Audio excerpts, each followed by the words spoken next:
Okay, so in this video we're going to be having a look at the AQA Higher Paper 1 for all the topics on the Advanced Information. Now on the Advanced Information sheet, as you can see on the screen, there are lots of topics to have a look through.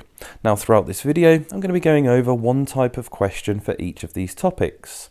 Now of course, I certainly won't be able to cover in one video every type of question for every single topic on here, but I will be going over one type of question for each one. And I'll show you just in a minute how you can go about finding more examples of different questions for each of these topics. As well as that, if you want to download this checklist here, I'll show you where you can get the link for that, and for all the questions that I go through in this booklet, you can download the revision booklet that comes along with it so that you can print that off, have a go, you can check your answers, or of course you could just do the booklet along with me so that you've got all the questions in front of you.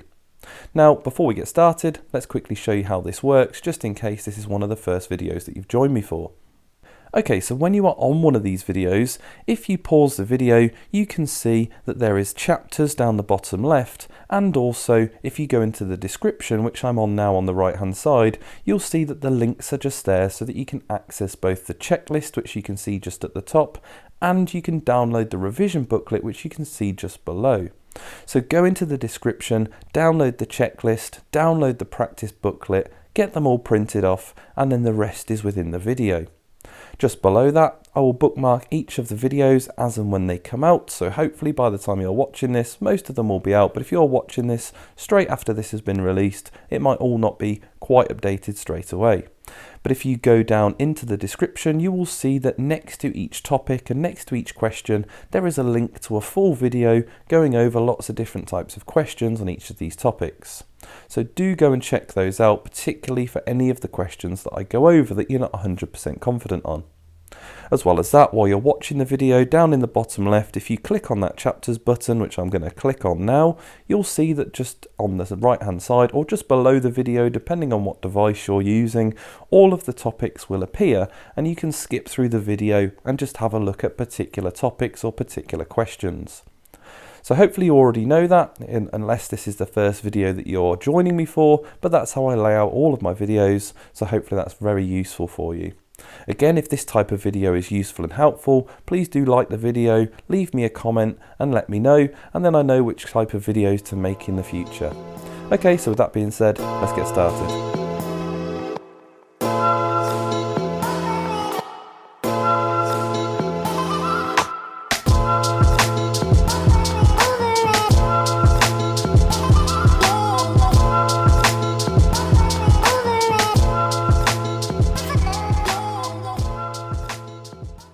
Work out 2.6 times 3.4. Now what we're actually going to do is we're actually just going to remove the decimal here. So I'm going to hop this decimal out of 2.6.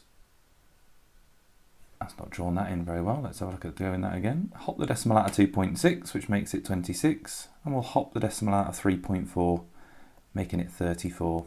So technically what we've done there is we've multiplied both these numbers by 10. We've multiplied 2.6 by 10 to make it 26, and we've multiplied 3.4 by 10 to make it 34. And we're going to do this sum here, 26 times 34. And at the end, we'll do the reverse of that, so we'll divide by both those 10s, or we'll hop the decimal back in. Now I'm going to use a different method of multiplication here. I'm going to use the lattice method. You can use column, you can use grid, you can use whatever method you like, but I'm just going to opt for using the lattice method. So, making a little lattice here, and we're going to do 26 times 34. Okay, so let's fill this in and see what we get. So 2 times 3 for this top left box gives us 6. 6 times 3 gives us 18. Onto the bottom, 2 times 4 gives us 8. And 6 times 4 gives us 24. And adding these up from the right to the left. So 4, we've got 8, 8 and 2, that's 16, 17, 18. So 8, carry the 1.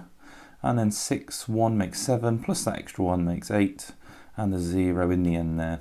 So our final number, reading from left to right, 0884, so 884. Okay, so finishing this off, because it was 2.6 and 3.4, so up here there was 2 place value hops that we've done there. We've hopped out twice, so I'm just going to hop back in twice, and we get 8.84. So then just rewriting that nice and neat, 8.84. is our final answer. Little good tip when you're practicing these is you can always check it on a calculator just to make sure that you've done it right, but that should always work for you there following that process. Right, okay, so this question says 2 1/7 take away 1 1/4. Okay, work that out and give your answer in its simplest form. Now it doesn't mention anything about it being a mixed number, so that obviously gives us a bit of a hint that we're not going to have a mixed number here. We're just going to go about this process in exactly the same way as when we were adding, okay? Adding and subtracting, the process is the same, except obviously we're not going to add our fractions together at the end, we're going to take them away from each other. So we're going to make them top heavy to start with, turn them into improper fractions. So 2 1/7, 2 times 7 is 14, add the 1 is 15/7. And the 1 on the right, and we're obviously taking these away. 1 times the 4 is 4, add the extra 1 on top there is 5/4. There we go. And we just need to make these have a common denominator. And again, we'll look for the lowest common multiple here. So 7 times 4 is 28. That does actually give us the lowest common multiple there. So we're going to make the denominators out of 28. So we're going to times the right fraction by 7. Okay, that's top and bottom. And we're going to times the left fraction by 4. And again, that's going to be top and bottom. So our two fractions are going to be out of 28, so I'm just going to write two blank fractions here. I know what the denominators are going to be. I just need to figure out those numerators. So 4 times 15 on the top of the left one gives us 60.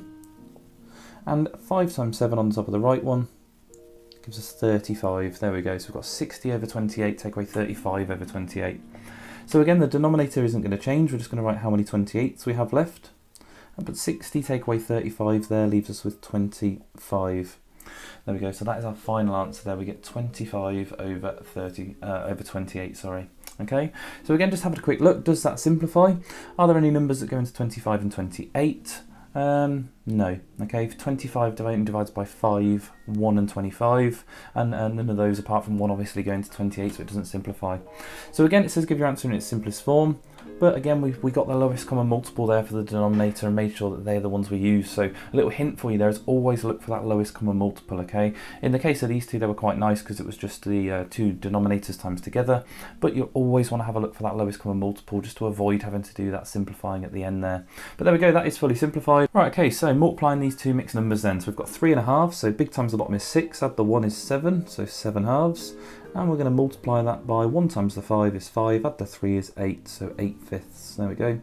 And that's really nice and simple again, as we've mentioned. All you do is times the top times the bottom. So we've got 7 times 8, which is 56. There we go. And on the bottom there, we've got 2 times 5, which is 10. Now, again, completely up to you whether you simplify at this point. I'm just going to turn it into a mixed number and then simplify it. 10 goes into 55 times with a remainder of 6. So we get 5 and 6/10. But again, at this point here, that little fraction there does need simplifying. Okay, so 5 and 6 and 10 both divide by 2.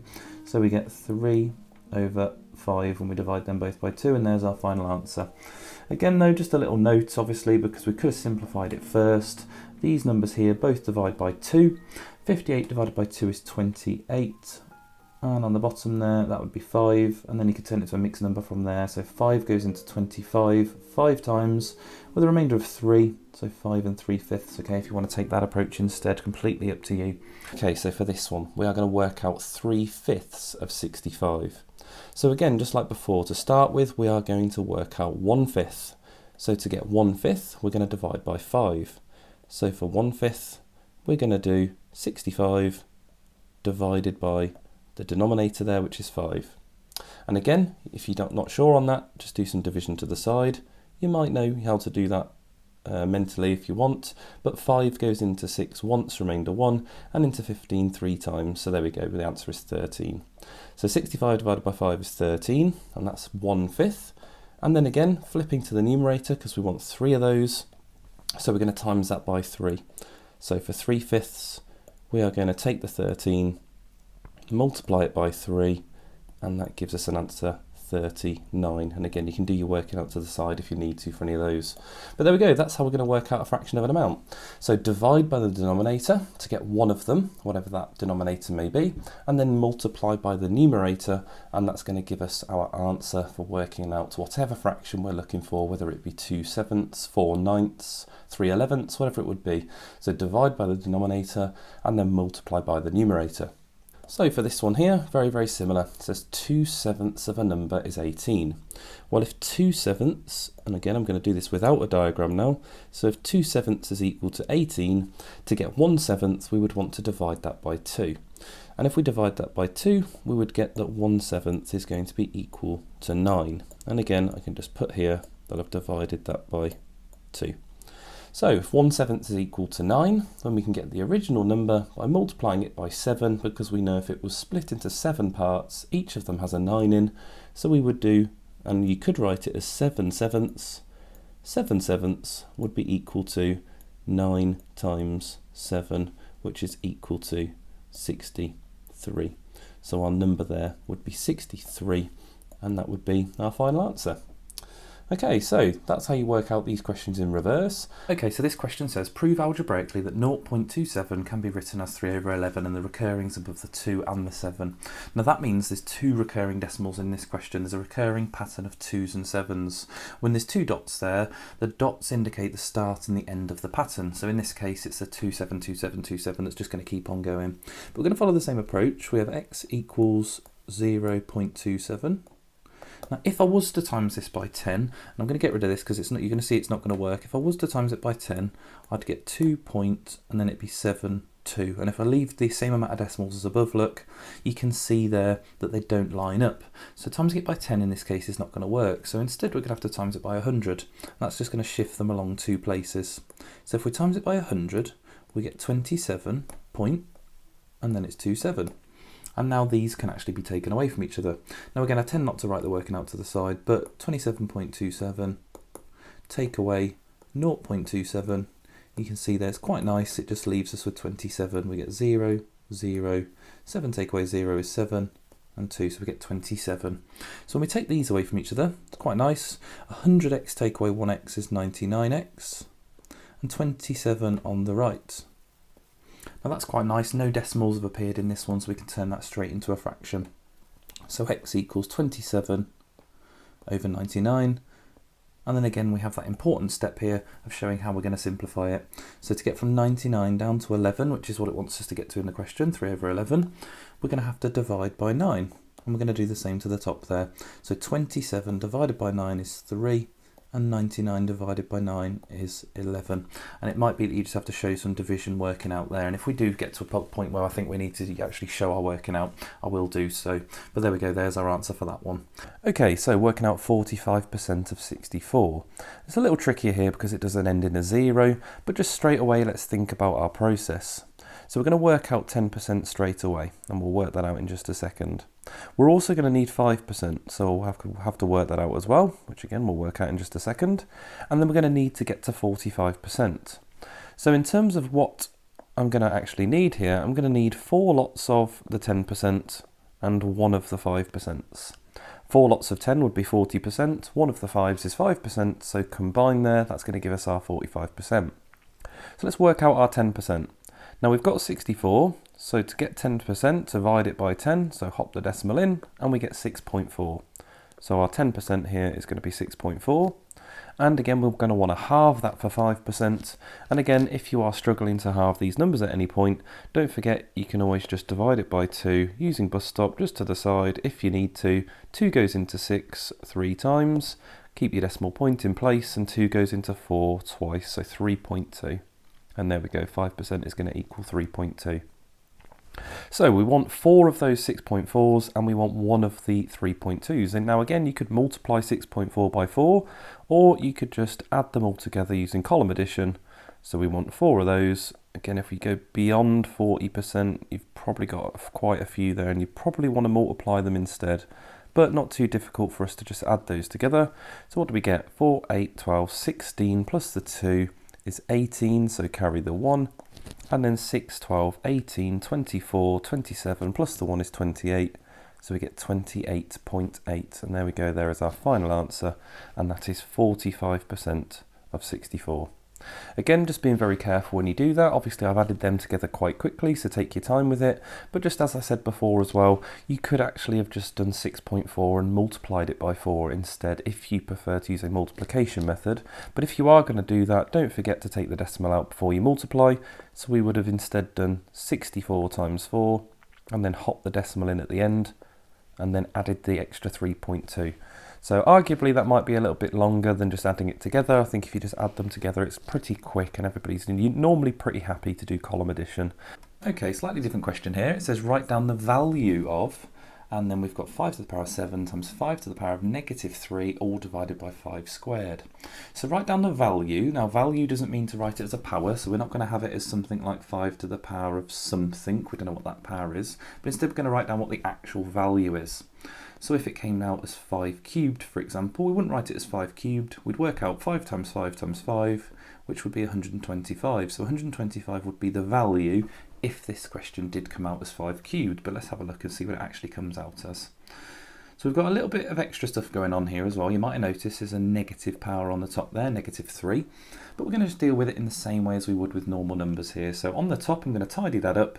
And we've got 5 to the power of, I'm going to do the working out to the side here because we're going to add these powers together. Now the first power is 7, and I'm going to add to that the second power, which is negative 3.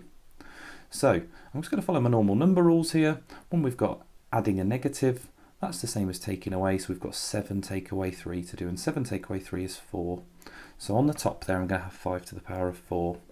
Okay, so when you've got negative powers here, don't forget just to write it out as a little sum to the side so you can see what's going on and take that out of your head. And we're going to divide that by 5 squared. And again, now we're doing a division. We've got 5 to the power of 4 on the top, take away 5 to the power of 2, so 4 take away 2, it leaves us with 2. So our final answer there is 5 to the power of 2, but it did say to write down the value of this. So 5 squared, we just need to work that out. 5 squared means 5 times 5, and 5 times 5 is 25. So that is our value there of this 5 squared that we've got. Right, I've got some of these for you to have a go at. Don't forget just to apply your normal rules with your numbers. One thing that could also happen, which I'm not going to go over on this particular one, is we could have had a negative power on the bottom. So let's just think about this to the side, how that would actually work out. Let's just make one up. So something like 5 squared times 5 to the power of 4. And let's imagine we have 5 to the power of negative 3 on the bottom. Now we'd still tidy up the top. We'd get 5 to the power of 6 on the top, divided by 5 to the power of negative 3 on the bottom. Now this time when we subtract, the sum we'll do for that power on the bottom is the 6 on the top, and we're going to take away the power on the bottom, which is negative 3. So just thinking about that to the side, 6 take away negative 3 becomes a plus here, and 6 plus 3 is 9. So actually we would end up with 5 to the power of 9 for this particular one. Okay, so just be thinking about your numbers depending on what comes up on the top and the bottom in those powers and where those negative powers are, if they are there. Okay, so write down the value of 4 to the power of negative 2. Now the negative part's still going to do the same thing, so we're still going to do the reciprocal. So 4 again is not a fraction, so we'll write it as 4 over 1, and the reciprocal of that is 1 over 4. Now this actually has a negative 2 in there, so that 2 is just a normal power. Okay, so the 2 is just a normal power of 2, and when we do a power of 2, we square what we've got.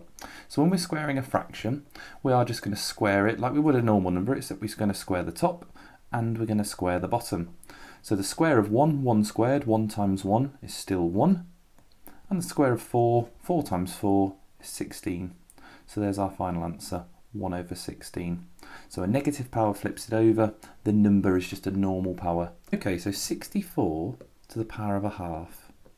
Now when it comes to these fractional powers, I like to think of that little divide symbol in the power, the line, as like ground level. Now this little bit underneath the ground level, I kind of always like to link this back to like a plant, the bit of the plant which is underneath the ground is the root. So that number underneath there asks us to do the root, and 2 represents a square root. Okay, so 2 is a 2 root or a square root, so we're going to do the square root of 64. So the square root of 64 is 8. There we go, so our answer is 8. There's a 1 on the top, and a 1 on the top is just the normal power, so the number on the top is the normal power. There we go, let's write that in, the normal power. So if we increase that to something else, we'd have to think about doing a power here as well, but we've just got 1 over 2, which is a normal power of 1 on the top, but a square root on the bottom. Okay, so a slightly different number. We've got a small number here. We've got 0.00345. So it's only going to be one ever so small change in this one, and we'll have a look at what that is. So to make this a number between 1 and 10, we've got to hop the other way this time. We've got to hop that decimal 1, 2, 3 places to make it 3.45. It's still going to be times 10, but we can't have a number here that's positive, because timesing that by 10 would make it larger. Timesing it by 10 squared again would make it larger. So to indicate the fact that this is a little number, a small number, we're going to still have a look at how many jumps we've done there, but we're just going to put our power as a negative, so -3 for those 3 hops. And that just indicates there that it's a small number, it's less than 1, and we're going to have to hop it the other way to actually find out what that is. So that is 3.45 times 10 to the -3 when it's a small number. Okay, so that is important there. When it is a small number, a 0-point number, it is going to have a negative power. But let's have a look at one more before we have a go. Okay, so a bigger number here, 504,000 in standard form. So there isn't a decimal in this number at the moment, but the decimal would be here at the end if we had one. So if we think about where that decimal would be if we were to write it, to write this in standard form, we'd have to do quite a few hops here. So 1, 2, 3, 4, 5. Okay, so that's 5 hops for this number, and that would make the number 5.04. Okay, not forgetting that that 4 exists, we can't just not include that, it's still there. So 5.04, still times 10, and that was 5 hops. It's a big number, so 5. Okay, not a negative power for this one because it's not a 0-point number, it's a large number. So 5.04 times 10 to the power of 5. So just remember, if it's a large number, you're going to have a positive power with however many hops you've done to make it between 1 and 10. And if it's a 0-point number, you're going to have a negative power again for however many hops you've done to make that number between 1 and 10. Okay, write 3.4 times 10 to the 4 as an ordinary number. So going back the other way this time, an ordinary number is just an ordinary number like we were writing down before, but we've been given this in standard form. So I'm going to write this down. What we've got is 3.4. Now, it's asking us to do times 10 to the power of 4, so we know it's going to be a big number and not a little number because it's a positive power. And that 4 is going to represent 4 jumps or 4 hops. So let's hop this out 4 places, making it a bigger number. So to the right, 1, 2, 3, 4. So underneath all of these little loops, I just need to tidy this up and put those zeros back in, because my decimal would end up just there. So that's my working out. Let's write this out nice and neat. So we've got 3, 4, 0, 0, 0, so 34,000, and that's what this is as an ordinary number. Let's have a look at another one. Okay, 8.03 times 10 to the minus 5, so it's a negative 5 there in the power, so it's going to be a 0-point number, so I'm going to have to hop it the other way this time. So let's write out what we've got so far. We've got 8.03. So the decimal is already drawn in for us, it's just in there. So we're going to hop it from there to the left to make sure it's that 0-point number because it's a negative 5 as the power. And we're going to do 5 hops. So 1, 2, 3, 4, 5. And then let's fill in these zeros and put that decimal in there where it's going to go now. Now we've got this number here. Obviously we just need to tidy this up because we would normally write this with a 0 at the front. So tidy that up with a 0. And let's rewrite actually what we've got here. So we've got 0.0000 and then 803, and that is my final answer there for writing that as an ordinary number. So just remember, if it's a positive power, we're going to hop it to the right to make sure it's a big number, and if it's a negative power, we're going to hop it to the left to make sure it's a 0-point number, a little number there. So 4.3 times 10 to the minus 5 times 3 times 10 squared, again giving your answer in standard form. So we can apply the same little trick again. We've got 4.3 times 3. If you've not got a calculator here, we could just add together 3 4.3s. We're timesing it by 3, so 4.3, 4.3, and another 4.3, 3, 6, 9, and then 4, 8, 12. So we get 12.9. So 4.3 times 3 is 12.9 times 10. And let's figure out what that power is going to be. So that first power is negative 5, and we're going to add 2 to that. So negative 5 add 2 is negative 3. So my power there is going to be negative 3.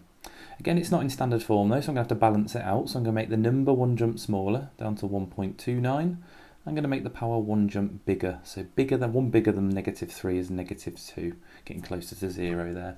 So there's our final answer. Just following the same process, building it up in difficulty, we did 4.3 times 3. I used a little bit of working out to the side, which is absolutely fine to do. Then we balanced it out, so we made the number at the start one place value smaller, balanced it with making the power 1 jump bigger. Just watch out there when it is a negative power there, making it 1 bigger would not go down to -4, that would be going smaller, so we are going up to -2 to make it bigger. So we've got the same process here, except we're doing a divide. So have a look, we've got 8 times 10 to the 7 divided by 4 times 10 to the 3. Again, giving our answer in standard form. So all I'm going to do this time is, rather than multiplying these numbers, I'm going to divide them. So 8 divided by 4 is 2. And we've got times 10 to the power of them, because we're doing a divide here. And when we've got the same base numbers and we're dividing, we subtract the powers. So 7, take away 3, you can write this to the side, equals 4. So 2 times 10 to the 4. We've got 3 root 20 in the form k root 5, where k is an integer. Now, I didn't mention it on the previous one, but it is good to note, particularly when questions are written like this, that there is a good little hint here in the question. It says write it in the form k root 5. So on that previous question, we would have seen that actually having that larger root there was wrong, purely because, you know, it's not in the form that the question's actually asking.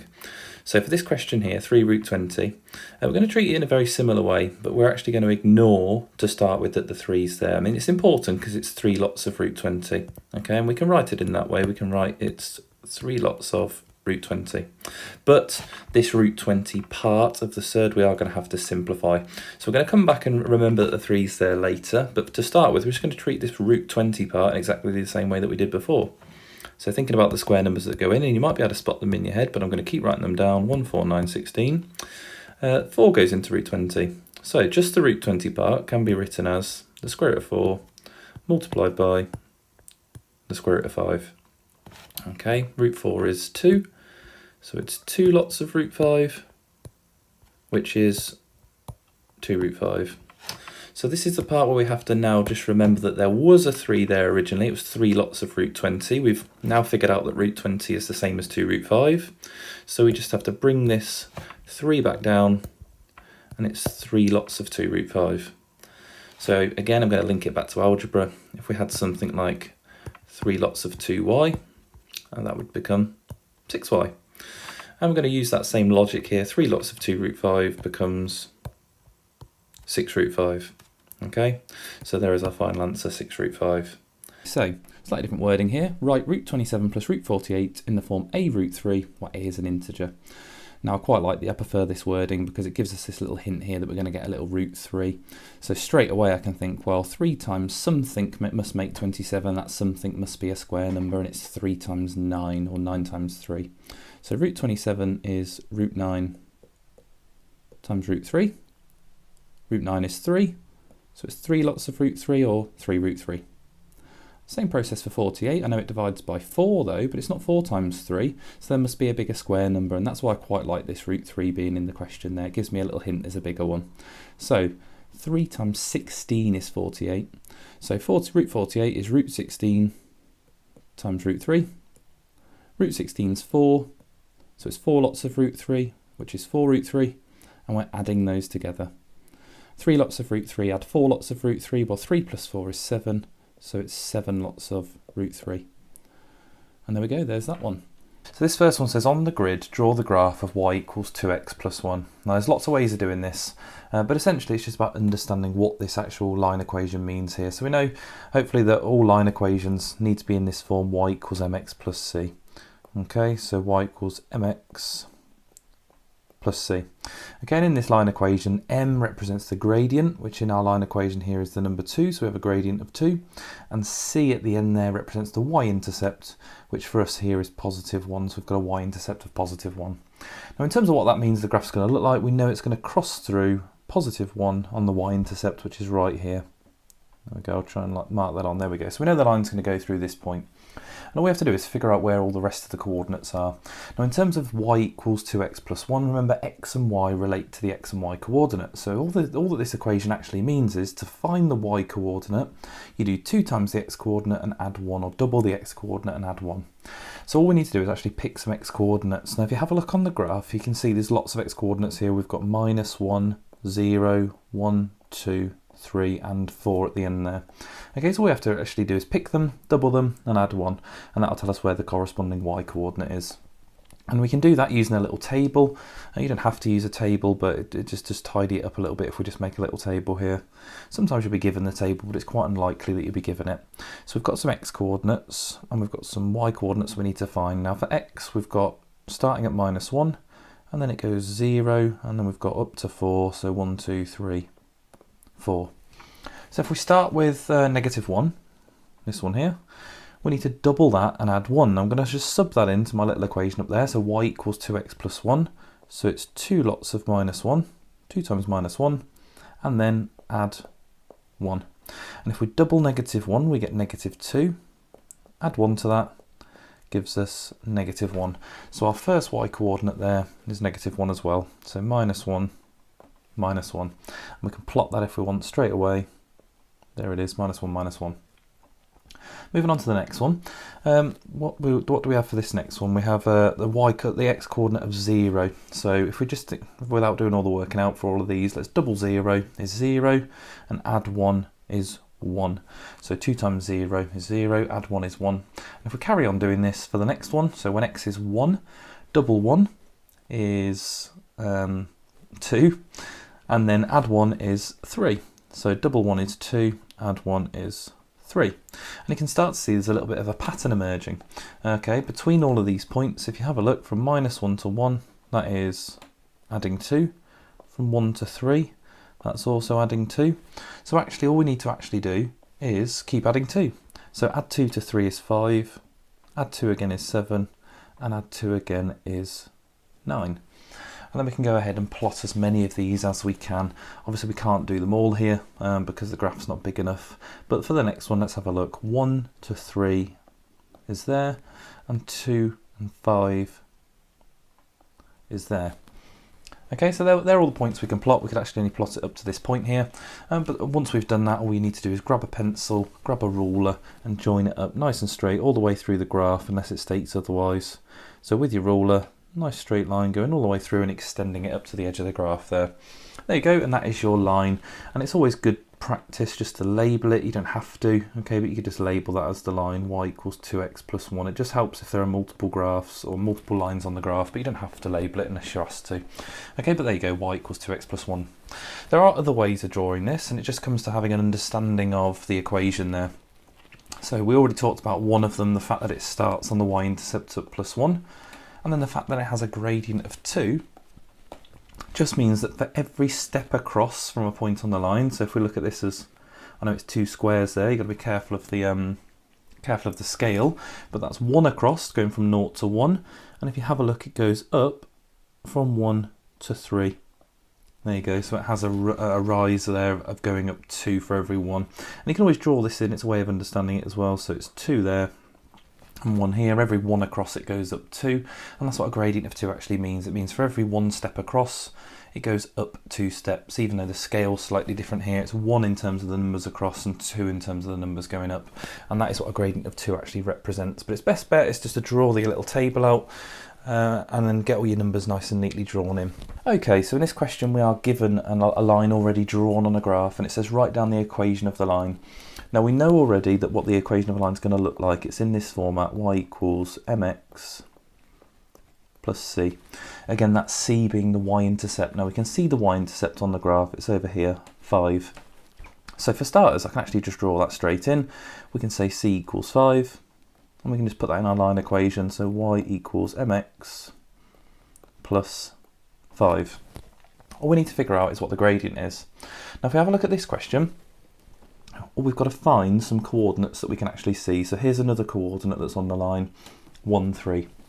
Now if I want to find the gradient between these 2 points, all I have to do is draw a little right angled triangle in. So I can go across or down from this red point, but if I go across and then down, I'm just going to say how big the movement is there. So that's a movement of 1 there, and then that's going down 2, so I'm going to say that that's -2. Now the equation to get the gradient, there's 2 different ways that you can look at it. You can have a look at it, and it's just use this little triangle. It means the change in, so it's the change in the y coordinate over the change in the x coordinate, and it's sometimes referred to as rise over run. Okay, so you might know one of these two, but change in y over change in x, or rise over run. Now in this case, look, the change in the y coordinate is this movement here going down, it's -2. So that'll be on the top of my little fraction here, -2. And the run, or the change in x, is on the bottom there, is the 1 going across. So it's -2 over 1. And -2 divided by 1 is -2. Okay, so my gradient here is -2. So it's obviously sloping downwards, which is why it's got a negative gradient, but that's what our gradient actually is for this question here. So all I've got to do is put -2 in place of m, and we get y equals -2x plus 5. Obviously, thinking about that last question that we looked at, you could actually write that as 5 minus 2x, but you can write it in either way, it's absolutely fine to do so. Just a little side note, you can actually do these triangles as big as you want. If I picked some different coordinates, let's have a look, that one there, and this one here, for example, and if I was to go down instead and make a big triangle like this, let's have a look, my run there is 4, and my rise goes from 7 down to -1, which is a movement of -8. And if I did rise over run for this one, or the change in y over change in x, it would be -8 over 4, and -8 divided by 4 is -2. So you can do this however you like, okay, because it's a straight line, it doesn't actually matter where you do the gradient from, it's just you just need to draw it in, just read those numbers very, very carefully so you can get the correct gradient there. Okay, so solving 4x plus 2 all over 5 equals 6. Now same process again, it's all locked in by this denominator which is dividing by 5. So the first thing I'm going to do is times both sides by 5 to remove that divide. Now again, it's not going to change the top there, we're just removing a divide. So 4x plus 2 equals 6 times 5, which is 30. And now as you can see, it looks very similar to the question that we had before. We're just going to follow the same approach now to solve it. So it's a plus 2, so we're going to -2. So take away 2 from both sides, and we get 4x equals 28. And then just like before, dividing it by 4, and that gives us x equals 7. There we go, and there's our final answer. Okay, so 2x minus 2 equals 7x plus 8. Now this time the smaller value of x is on the left-hand side. That's fine though, we'll just get rid of 2x. Okay, on both sides, and we'll see what we've got. Now when we do this, you've got to be careful because this is -2, which is going to be left here. So that's going to be -2 on the left, and it equals 5x when we take away the 2, plus 8. Okay, so we've got the x's on the right-hand side, so we want to get rid of this plus 8. So to get rid of a positive 8 there, we're going to subtract 8, and do that from both sides.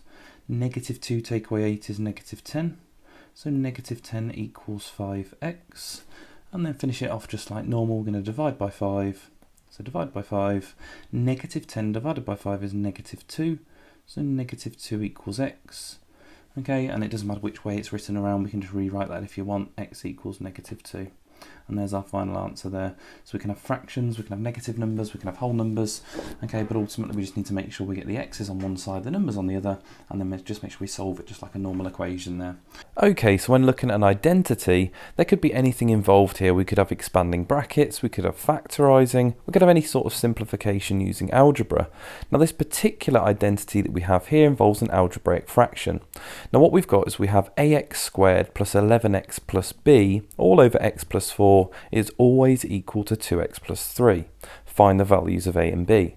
Now if we think about an algebraic fraction, we know that therefore on the top there must have been an x plus 4 when that quadratic there is factorised. That's the only way that the x plus 4s would cancel off and we'd just be left with the 2x plus 3. So if we think about writing this algebraic fraction, we have x plus 4 on the bottom, there would have to be another x plus 4 on the top, because that would allow us to cancel off both of those. So let's just imagine they're already cancelled off, and therefore all that would be left on the top would have to be 2x plus 3. So if we imagine that 2x plus 3 is there, then therefore that would be equal to our 2x plus 3 that it says it's always equal to in the question. So therefore we know the double bracket that has to be on the top there. We've got x plus 4 and 2x plus 3. Now this question is asking us to find the values of a and b, which is our number at the end there and our number in front of the x squared. So if we go about expanding that double bracket, then we should be able to find both those values. So if we write that down, we have x plus 4, and we need to expand that with 2x plus 3. So if we go about expanding that, we have x times 2x, which is going to be equal to 2x squared, and there is our value of a, that's going to be the 2. Then we have the x times the 3, which gives us plus 3x. We have the 4 times the 2x, which gives us plus 8x. And we have the 4 times the 3, which would give us plus 12 at the end, and that plus 12 there is going to be our value of b. Now we'll write this, just make sure it does match at the top, so that gives us 2x squared. When we add together these two x values, we get plus 11x, and we still have the plus 12 at the end. So there we go, we've got our value of a, which is 2, and our value of b, which is 12. So we would just write that down, a is equal to 2, and b is going to be equal to 12, and that would be our final answer. So when it comes to an identity, you're normally just simplifying or doing some sort of algebra, but it's just showing you exactly what the answer is going to be already, and you've just got to kind of work around it in reverse or just figure out what's on that left-hand side. So when we're simplifying an algebraic fraction, we're looking for a common factor on the top and the bottom. And when it comes to algebra, to find a factor in algebra, we can factorise to find a factor.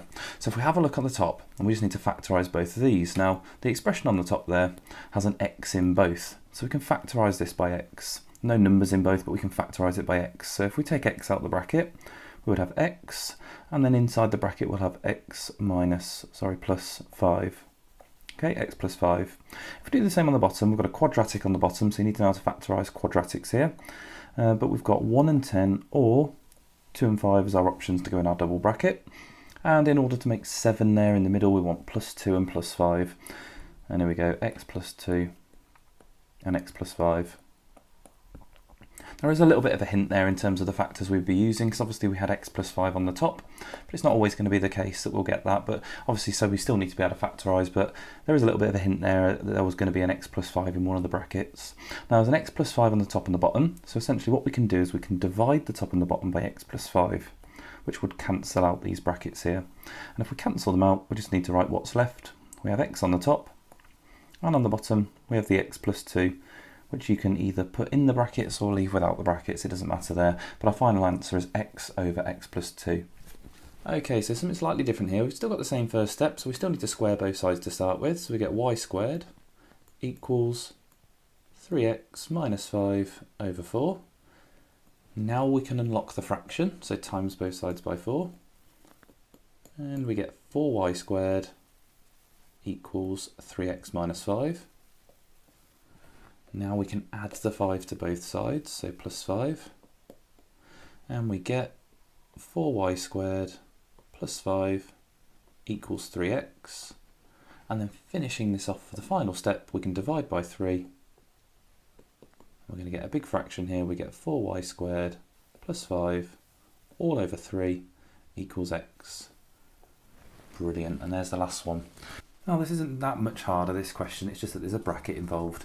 Now don't forget, whenever you see a bracket, we're just going to get rid of it and rewrite it without the bracket. So let's just completely rewrite this, but get rid of the bracket. We've got 4x minus y equals, and once we expand that, we get zx plus 5z. Okay, so now we just need to get the x's on the same side. This time I'm going to move the x's to the left. I'm just having a look at this minus y here and just thinking, well, if I add that over, it's going to get rid of that negative symbol there. But again, there are two ways of doing it. But I'm just going to move the x to the left-hand side this time. So if we move that piece, we have 4x minus y minus this zx, sorry, which we're getting over to the left.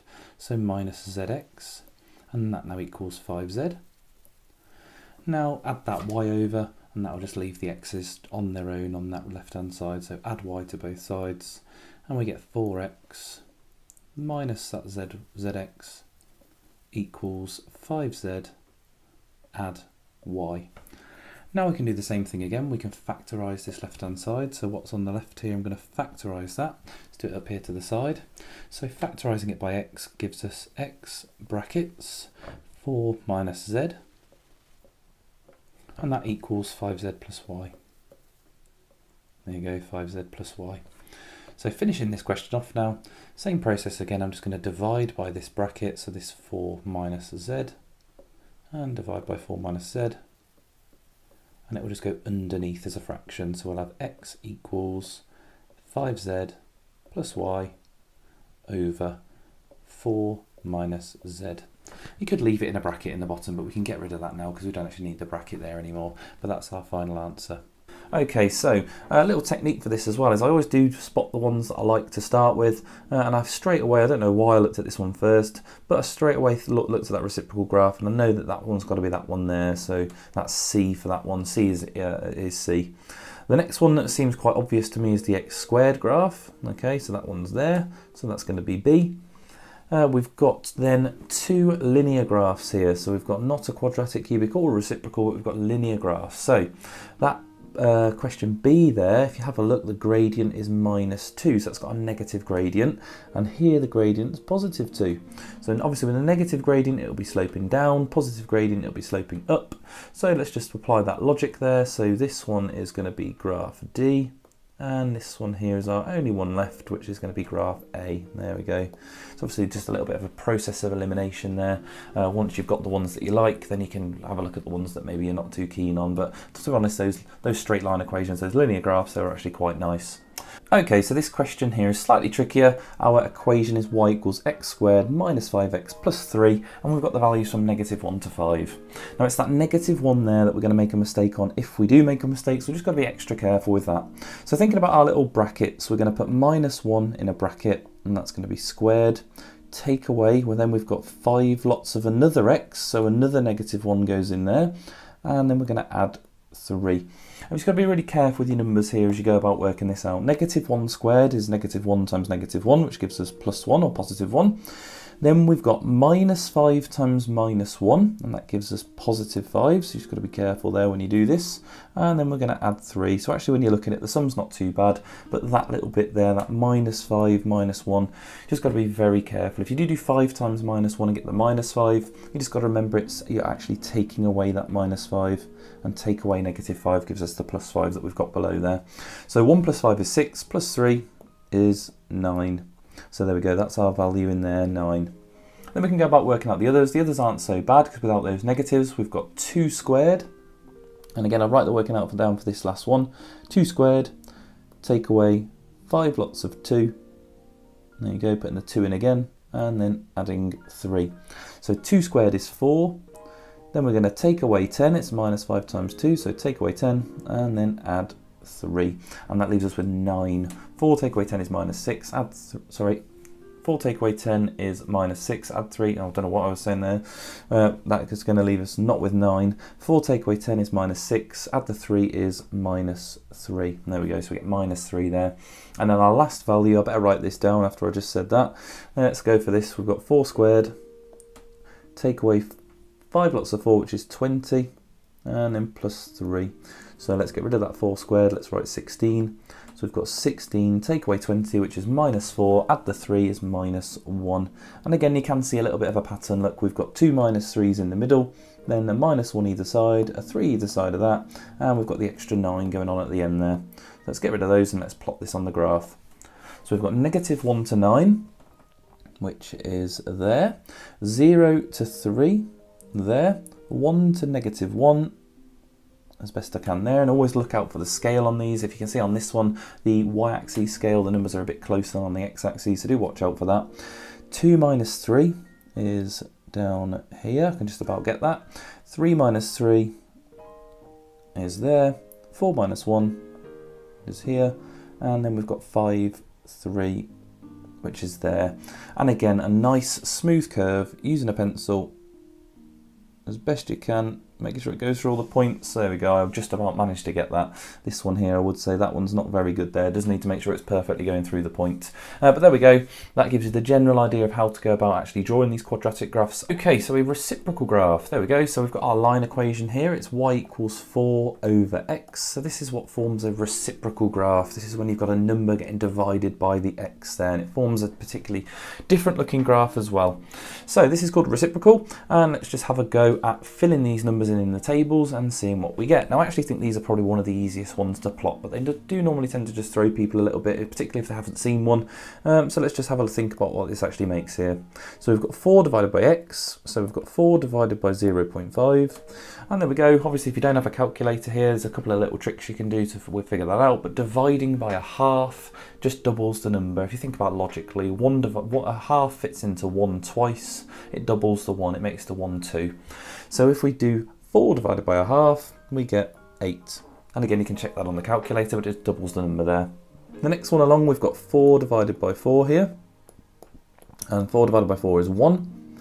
Here we've got 4 divided by 5.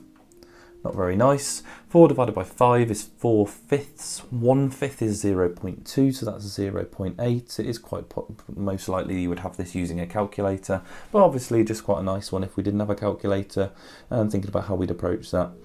And the last one here, we've got 4 over 8. 4 over 8 simplifies as a fraction. It's 1/2. So writing that as a decimal, 0.5. There we go. So we've got some slightly different values here. You'll see it starts off at 8 and it gets smaller and smaller and smaller as we sort of increase the number there. And obviously think about the logic behind why that happens. We've got 4 dividing by a number. If we divide that by a small number like 0.5, we get a large answer. Divide it by a big number, obviously, or just an increasing number, that's going to make our answer smaller and smaller. So if we actually go about plotting this, we've got 0.5 down the bottom all the way up to 8. That is there. We've got 1 that goes to 4. We've got 2 that goes to 2. 3 goes to, we don't have 3, so we can't do that. 4 to 1. 5 we've got 0.8. I'm trying to do this as best as I can. 4 little squares up. And then we've got 8, which is 0.5. And that's there. Right, so joining this up, what we get is, and I'll try and do this as best as I can, a nice smooth curve again. We just get this sort of, there we go. There we are. And we get that is what a reciprocal graph looks like. Now what we don't have is a full 4-quadrant graph here, but if we did, our bit that we've drawn would go in here. And if we actually looked at the negative element of this graph, so subbing in some of the negatives, like if you imagine we put minus 0.5 in, minus 0.5 would give us minus 8, which would be down here, and the rest of the graph would then form that same pattern going this way. There we go. There we are. So obviously it's not asked us to draw that negative part for this particular graph here, and it very rarely actually does, because it's actually quite complicated obviously to have a 4-quadrant graph and draw all of those elements. But there's something a bit strange that happens in a reciprocal graph. Obviously we've got 2 different lines there. We've got the positive element over here, which we've drawn on our graph, and you can also have the negative element over here, but they don't actually join up. And if you think about the logic there, that's because if we put this point here in the origin, we would end up with 4 divided by 0, and dividing by 0 is obviously an impossibility in maths. We can't actually divide by 0. It doesn't make any sense, so we can't actually do that. We can't actually get a value for 0, and because of that it sort of jumps away from the origin and actually never touches the axes there. You think no matter what number we put in, we're never going to get a value of 0. We can keep making 0 smaller and smaller and smaller, but we'll just get a bigger answer for y. We can keep making x larger and larger, but again we'll just get a smaller value of y. It will never actually hit 0. So these sorts of graphs here never actually touch the axes, but there we go. That's what sort of defines just a little bit to do with this graph here, so you understand why it looks the way it looks. Okay, so in this graph again, it's a speed time graph. We're going to again treat it in the same way as if it said velocity time, but it's sloping in a different sort of direction this time. So we're going to get a slightly different answer in the final part here, but we'll have a look at how that happens. So it says, here is a speed time graph for a car. Work out an estimate for the distance travelled by the car in the first 10 seconds, and this time use 5 strips of equal width. And it says, is your answer an underestimate or an overestimate, and explain why. So like we were explaining on our last question there, we'll have a look at what happens in the case of this shape here. So we're going to do 5 equal strips from 0 to 10. So we're going to finish off over at the 10 there. Let's just highlight that just so we don't go past it by accident. So there's the 10, that's where we're going to finish. So 5 strips of equal width, each one could be a width of 2 then. So let's start splitting this up. So we've got 2, 4, 6, 8, and 10 finishing up there. And if we connect these all up, from 0 as our starting point up to there, we get a little triangle. On our next one, look, we get a nice trapezium again. We get a trapezium on the next one, another trapezium there, and a final trapezium there. There we go. Drawing those in as best as you can using a ruler and a pencil. So again, we can label these up. Rather than label them, I'm just going to do them from from 1 to 5 across. So I'm going to do the triangle to start with. So the triangle, let's have a look. Let's just write in all these lengths again. I would encourage you to do this. They've all got a base of 2, which is quite nice, so we can put all of those in. We just need to get all these heights worked out. So the height of that triangle, I'm getting, let's have a look, every 2 squares is 1. It goes up 10 squares up to 5, so every square is a half. So let's have a look. That first one to me looks like it's about 4 squares, so that's a height of 2. The next one looks like it hits 5, so height of 5. Then we've got a height of, I'm going to have to be a little bit careful when I count these, a height of 9 on the next one. Again, you might get ever so slightly different to me. You will be allowed a range here, just depending on obviously reading those as accurately as you can. And the next one looks like a height of 14 to me, although I can't see it very well underneath my pen. I'll probably have to get rid of that if I want to see it perfectly. Maybe it's 15 actually. I think that's a height of 15. There we go, we'll go for 15. If you've got that slightly different on the paper, then that's fine. And the very last one there, and again I've not drawn the line in perfectly, but it looks like that's 24 to me. There we go, 24. So again, not too much stress here if you're getting slightly different numbers. Obviously you'll be able to see this a lot more accurately than me. Right, so let's work this out then. I'm going to start off with the triangle. Now, I've not got a huge amount of space, let's go for a different colour, we might be able to see a bit better. So number 1, that triangle there. So we've got base times height divided by 2. So we've got 2 times 2, which is 4, divided by 2, which is 2. So let's have a look. And again, this is in meters per second, so our units are going to be meters. So we've got 2 meters there for the first one. The second one, we've got that second trapezium. It's got the parallel lengths there of 2 and 5. So add together the parallel sides, 2 plus 5, divide it by 2. And because the width or the height is 2 there, we're going to times it by 2. So these are actually probably the best ones to come up here when the base there or the height of the trapezium is 2, because you don't have to bother dividing and timesing by 2 because it's the same thing. So it's just 2 plus 5, which is 7. There we go. So I'm going to use a little bit of a trick now. Rather than dividing by 2 and timesing by 2 and writing all that working out, I'm just going to add together those heights there, or the parallel sides, whichever way we look at it. So there we go, we've got the next one, which is 5 plus 9, and you've got to be very careful because you can obviously only ever apply that trick if it is a height between those sides of 2 or a base of 2, but as it is, let's go with that little trick. So 5 plus 9 is 14, so 14 meters. The next one, number 4, we've got 9 plus 15. There we go, which is 24 meters. And the final one here, our 5th strip there, is 15 plus 24. There we go, and 39 meters. And again, I just want to reiterate, obviously just be very careful applying that trick. It is purely because each of these lengths down here are 2 that we're able to do that little trick there. And just be very, very careful, because obviously we started off with a triangle there, so we had a slightly different formula for working the area of that out. Obviously it's half base times height. So we've got 2 times 2 divided by 2, or you could have done 1 times 2, just half the base, that's fine. So there we go, we've got all of our distances there. We've got 2, 7, 14, 24 and 39, and we need to add those all together to get our total distance. So I'm just going to do that on a calculator. 2 plus 7 plus 14 plus 24 plus 39, and we add those all together and we get 86 meters. There we go, as our final answer. And again, obviously I've got meters there from our axes with where it says meters per second. Right, so there we go, that is the end of that question. We have got a little bit left to think about, and that is obviously whether it is an under or overestimate. Now for the starting pieces, so it's quite hard to see. You can almost see a little bit of a gap there and a slightly bigger one here. I didn't draw it in very well, but because obviously the curve is sloping in a slightly different way, our shape's actually going over the top of the line there. So we would say this is an overestimate. There we go, as based on the shapes that we have used, our shape is including an additional area above the curve there that actually isn't going to be included in the real distance. So we've got a slightly overestimate purely because we've got a little bit slightly larger area than we actually should get if we were to draw that perfectly under the curve. Right, okay, so 3 more here. On the grid, shade the region that satisfies these inequalities. So for the first one, we've got y is less than 3x, or y equals 3x is the one we're going to plot. So that doesn't have a y-intercept, so that y-intercept is going to be 0. I should be careful with my language there. It does have a y-intercept, it's just that it's not a whole number there. We've just got the 0 as the y-intercept. So we're going to start at 0. It's got a gradient of 3. So I'm going to go across 1, up 3, across 1, up 3. I'm going to follow that pattern going backwards. So left 1, down 3, left 1, down 3. And there we go. And that's our first line there. Y is equal to 3x. And it's going to be a dotted line. As we've not got the extra ink on the inequality, it's going to be less than 3x. There we go. So let's just draw that in as best you can, obviously using a ruler and a pencil. Now we've got the next one. So y equals 0. That's an interesting one. Y equals 0.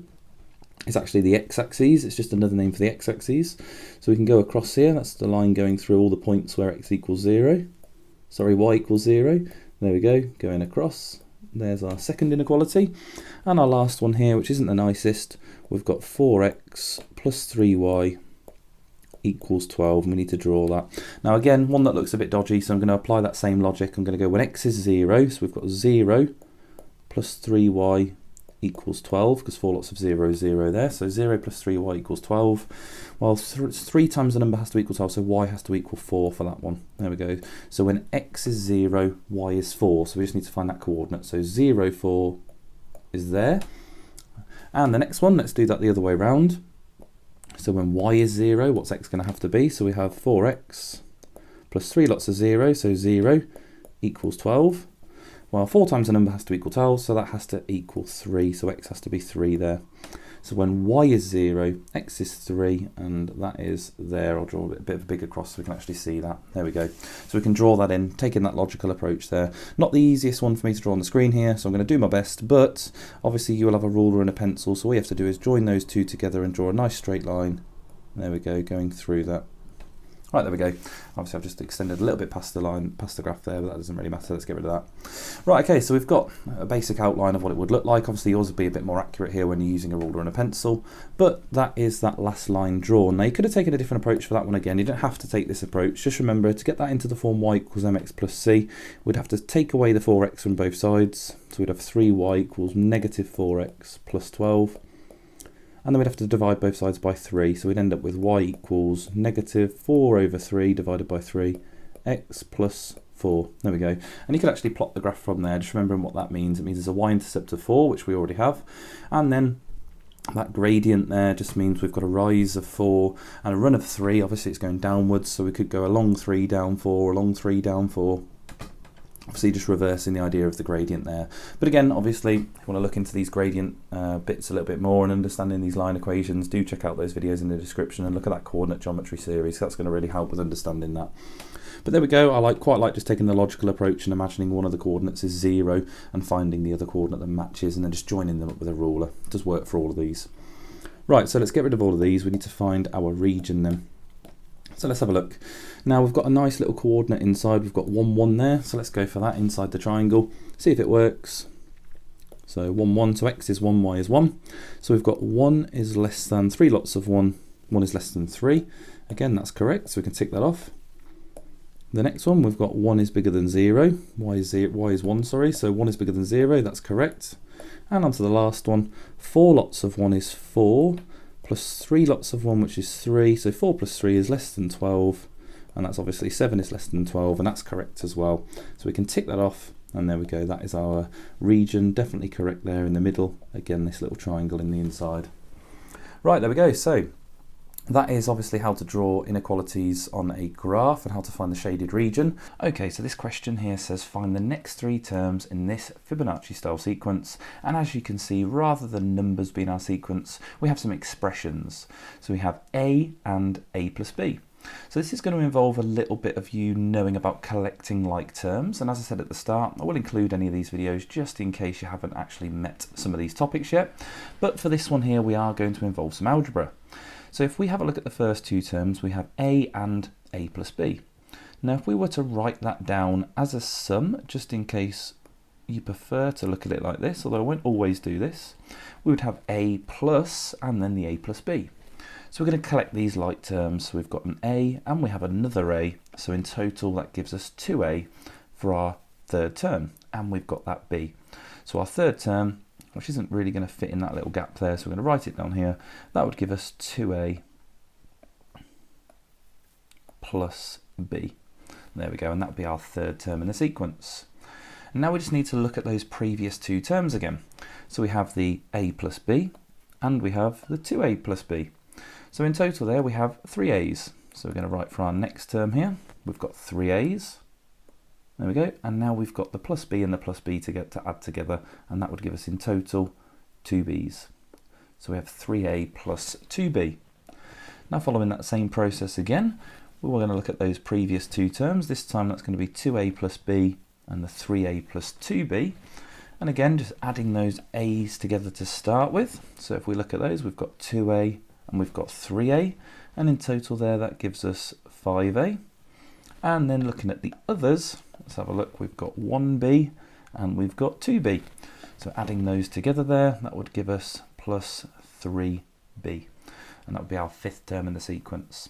Okay, so we're just collecting like terms and treating this just like every other Fibonacci sequence, except we've got these algebraic expressions to deal with. Now it says here that A, B, C, D is a rhombus, and you can see that A to B to C to D, and completing the shape there makes our rhombus. It says that M and N are points on the line BD, such that D to M and N to B, which we can see here, D to M and N to B are equal lengths. It then says prove that triangle DMC is congruent to the triangle BNC. So if we highlight those triangles, DMC is this triangle here, and the other triangle that we are looking at is just here, BNC. So these are the two triangles that we are trying to show that are congruent. So when we're looking at congruent triangle proof, we are going to have to think about our congruent triangle rules. So again, I will link the video for that in the description if you haven't seen it already, but that is going to be very important for all of these geometric proof questions. So for the first thing then, now often something is given to us in the question, and the first line tells us that it's a rhombus, and we know that when it comes to a rhombus, all of the sides are the same length. So if we look at these two triangles, can we apply anything from that towards our proof? And the answer is yes. We have the line B to C and we have the line D to C, which are the same length as it's a rhombus. So we can actually say that as one of our first points. So what I'm going to do is I'm going to bullet point them. So for my first bullet point, I am going to say that B to C is equal to D to C, and we give a reason for that. So the reason being is that sides of the rhombus are equal. Okay, so we can say sides of a rhombus are equal. There we go. Now that, if we are doing our thinking back to our congruent triangle proof, that is a side. So you can either write that down next to it, or you can just remember that that is a side. What I'm going to do is I'm just going to put in a bracket the letter S just to remind myself that I have already proved one of the sides. Next, look at our question. Now we were told as well in the question that D to M was equal to N to B, and that's very nice because that is one of our sides on both of those triangles. And if I highlight those with two lines, we've got this line here, and we've also got this line here, and it says to us in the question that they are equal, and that is another side within our triangles. So I would give another bullet point here, and I would say D to M is equal to N to B, and for that one there, it's quite as simple as just saying it's given to us in the question. So I would just say given in question, there we go, and that is also a side. So that is a nice easy explanation as it is already given to us. So I would just again put next to that that that is a side. Obviously I'm going to run out of some space here, so I'm going to move my proof onto the right, but let's have a look at proving something else. So we've proved two sides, and it's always normally the last one which is the hardest to find. So we have to think about in this question, how can we find anything else? Now I'm going to get rid of what we've drawn so far so that we can maybe have a look at the larger picture, because the other side doesn't look like that was very easy for us to prove. We've got that this line here will need to be equal to this line here, but there's nothing in the question that actually dictates that for us. So let's have a look at maybe one of the angles. So we have this angle here and this angle here.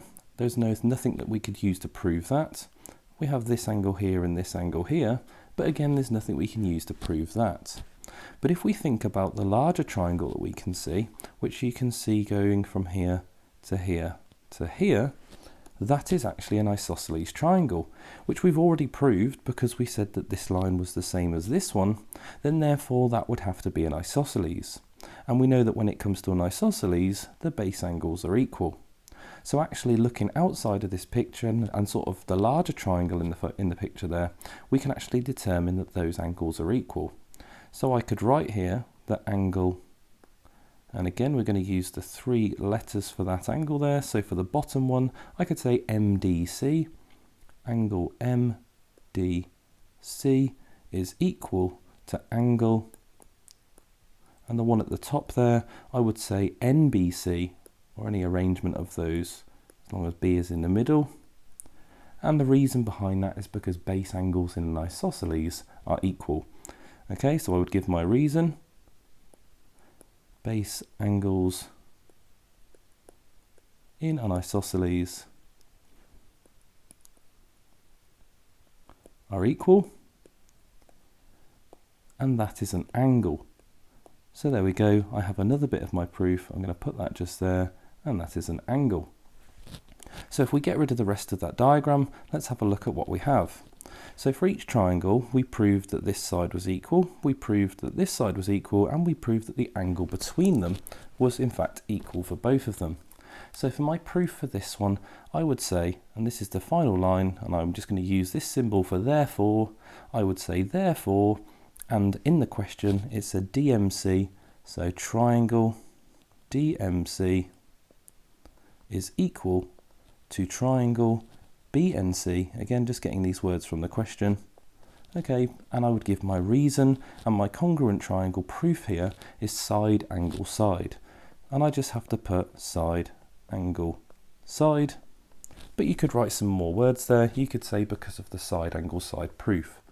So there we go, we had 3 points. We had the first one showing that two sides were equal, the second one showing two sides were equal, the third one there showing that angles were equal, and then we had our conclusion using the side angle side rule. So as you can see, these questions are quite tricky. People tend to find these quite difficult because if you actually have to really think about how to find particular sides or particular angles, and thinking about all these other elements of maths, as you've seen there, thinking about rhombuses and thinking about isosceles triangles, and every question can have something different within it. Okay, so for this one we've got a slightly different type of prism, and in this case you would be given a little bit more information here, but it would tell you the shape of this cross section just here. Now you'll see that on the one that you practice, but for the purpose of practice I've minimised the amount of information here. But that cross section there is a trapezium. So when we're working out this one here, we need to get the area of a trapezium, so you need to know the formula for that as well. Now with the area of a trapezium, I have a little formula that we have is A plus B, which is the two parallel sides. We need to halve the sum of those and then multiply it by the height. And again, this could be written in different ways. We can have half brackets A plus B times H as well. So it doesn't matter which way you use the formula. Again, I'm just going to use it in this way where we divide by 2 first. So if we look at the two parallel sides, in this case that's the 6 and it's the 8. In order to get the area of the trapezium, we first add those together. So 6 plus 8, we're going to divide that answer by 2, and we're going to multiply it by the height between them, and that's the perpendicular height. And in this case, it gives us the perpendicular height there, it's 5. So we're going to multiply our answer to that by 5, and that's going to give us the area of the trapezium. So working this out then, 6 plus 8 is 14, so we have 14 on the top divided by 2, and that is 7. So 7 times 5, so our area of that trapezium is 35, obviously centimetres squared there, but we're going to work out the volume. So obviously now we've got the area of the cross section, how far does it go back through the shape? And we have a distance of 20 centimetres there. So to finish this off, we take the area of our cross section again, 35, we multiply it by the 20, 2 times 35 is 70, add on the 0, and we get 700 centimetre cubed as our final answer. So again, a lot of similarity between all of these. Again, all we did was work out the area of the cross section and then multiply it by the depth.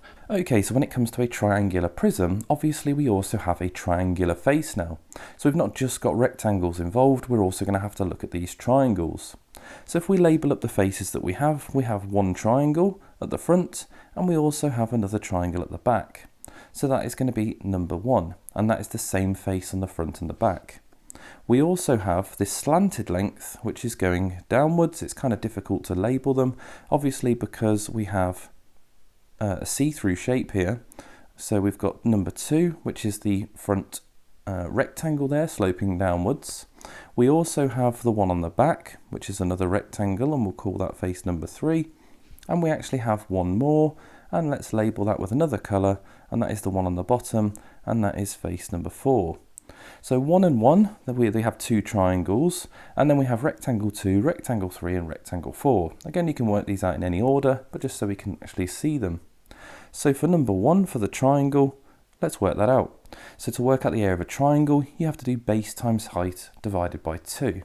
So that is going to be 6 times 8, and then divide our answer by 2, or of course you could halve the base and then times it by 8. So that comes out as an answer of 24. Now, not forgetting, we also have 2 of those, so if we do 2 times 24 straight away to take into account that we have our 2 triangles, that's going to give us an area of 48 for our triangles. We can then move on to one of the rectangles, so let's go with number 2, and let's just get the side lengths. So for that particular rectangle, we have 10 going down the slanted length there, and we have 9 down the bottom. So to work out the area of that, we would do 9 times 10, and that gives us an area of 90. So now we've got our area of 90, let's write that down as well, and that one's finished. Now we can move on to our next rectangle, and that is the rectangle on the back. The rectangle on the back has a bottom length of 9, as you can see already highlighted, and it has a height of 8. So for that one there, we would do 8 times 9, which gives us an area for that one of 72. So now we've got that one as well, we can label that. So number 3 is 72, and that's another area done. And then moving on to our last one, we have the length along the bottom. Again, that uses the length of 9, and it has a width of 6. So for that one there, we can label this one, and we can do 6 times 9. There we go, which comes out as 54. And that is our final area. So for number 4 there, we have an area of 54. Right, so we've got all of our areas. All we need to do is add them together. So if we put them all together, we have 48, we have 90, we have 72, and we have 54. And we just need to add them all up. Be very careful when you do this. So that adds up to 14. And then we've got 13, 25, 26. So that comes out as 264. So my final answer would be 264 centimetres squared. And that would be the surface area of this triangular prism. So obviously just a little bit more to think about there, because we had the triangular face, and then we also had 3 different rectangles for this particular prism. Okay, so find the exact value of tan 30 times sine 60 and give your answer in its simplest form. Now if you had a question like this, obviously we'd have to start drawing out our triangles and work out what tan 30 and sine 60 is. Quite a nice one, because you only have to use the one triangle for 30 and 60, and if you can remember some of them, you actually can just get away with doing half of the triangle, which is what I'm going to do. And we've got 2, 1 and root 3, and again we just need to read these values. So I'd be writing down SOHCAHTOA again, just to make sure that you know which ones you're reading. SOHCAHTOA, there we go. And let's just get these 2 values from the triangle. So tan 30 is opposite over adjacent, so we're looking at the 30. Opposite the 30 is 1, and adjacent is root 3. So tan 30 is 1 over root 3. There we go, and there's your first one. And the next one is sine 60. So moving on to the sine 60, looking at the 60 angle, opposite over hypotenuse. Opposite is root 3, hypotenuse is 2, so it's root 3 over 2. There we go, and it asks us to multiply these together. So what we've got to do is multiply them together and see what we get. So on the top, 1 times root 3 is root 3. And root 3 times 2 is 2 lots of root 3. So 2 root 3, there we go, and that is finding the exact value there. It does say though, give your answer in its simplest form, and that's because of the top and bottom here divides by root 3. So we can divide the top by root 3, and we can divide the bottom by root 3, and that'll simplify the fraction, just like a normal fraction. So root 3 divided by root 3 is 1, and 2 root 3 divided by root 3 is 2. So our final answer there would be 1/2. Okay. There we go. So it's quite nice and quick to find them once you know those triangles. I think it's quite a nice visual way of actually just being able to find them quite quickly.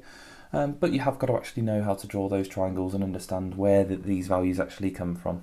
Okay, so when we're looking at the area of a sector, and particularly when we're doing it in terms of pi, some of these questions can be easier, sometimes they can be slightly harder, but this one is sort of in the middle. So it says here that the diagram shows a sector of a circle radius 7. Work out the area of the sector and give your answer in terms of pi. So all we're going to do is do the working out as we would when we were using a calculator, but we're just not going to actually type it in. So to start with, we need to know our area formula. So the area of a circle is pi r squared. When we are looking at a sector, we also multiply it by the fraction that we're looking at, which I'll call theta over 360. So in this case, the angle is 40 degrees and the radius is 7. So if we plug that into our formula there, we have pi multiplied by 7 squared multiplied by 40 over 360. Now we obviously want to simplify this a little bit so we can get a bit of a simpler answer that we can give in terms of pi. The first thing that I'd probably simplify is the 7 squared. So that's going to be pi times 49, which you can write as 49 pi. And then we're going to multiply that by this fraction. I want to simplify that as well. So if I do that to the side, 40 over 360, for starters you could divide them both by 10, which would give you 4 over 36. Then of course both divide by 4, so that become 1 over 9. So we're going to times that by 1 over 9.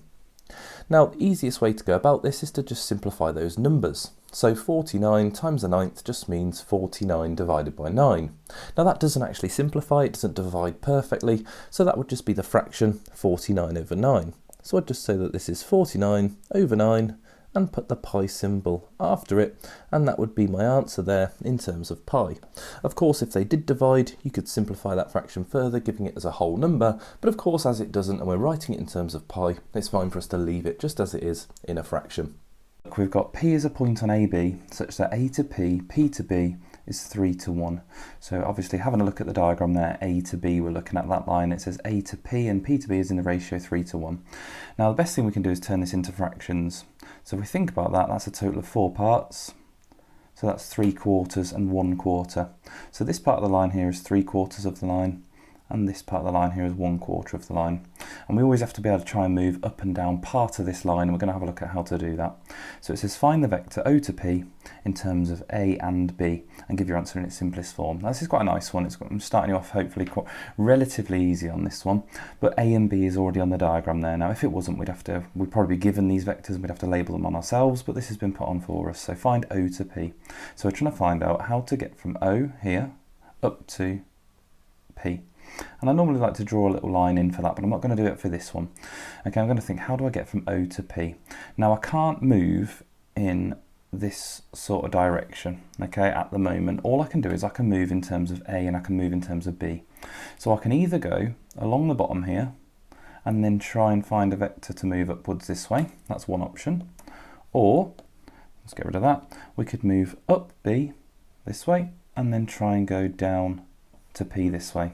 And it doesn't matter which one we choose, we've just got to think about how we're going to do that. Now in order to do that, I need to be able to move up and down the line AB. Now just personal preference here, I'm going to have a look at how can I move up from A to P. Okay, I could do it the other way around, but I'm just going to stick with doing it one way.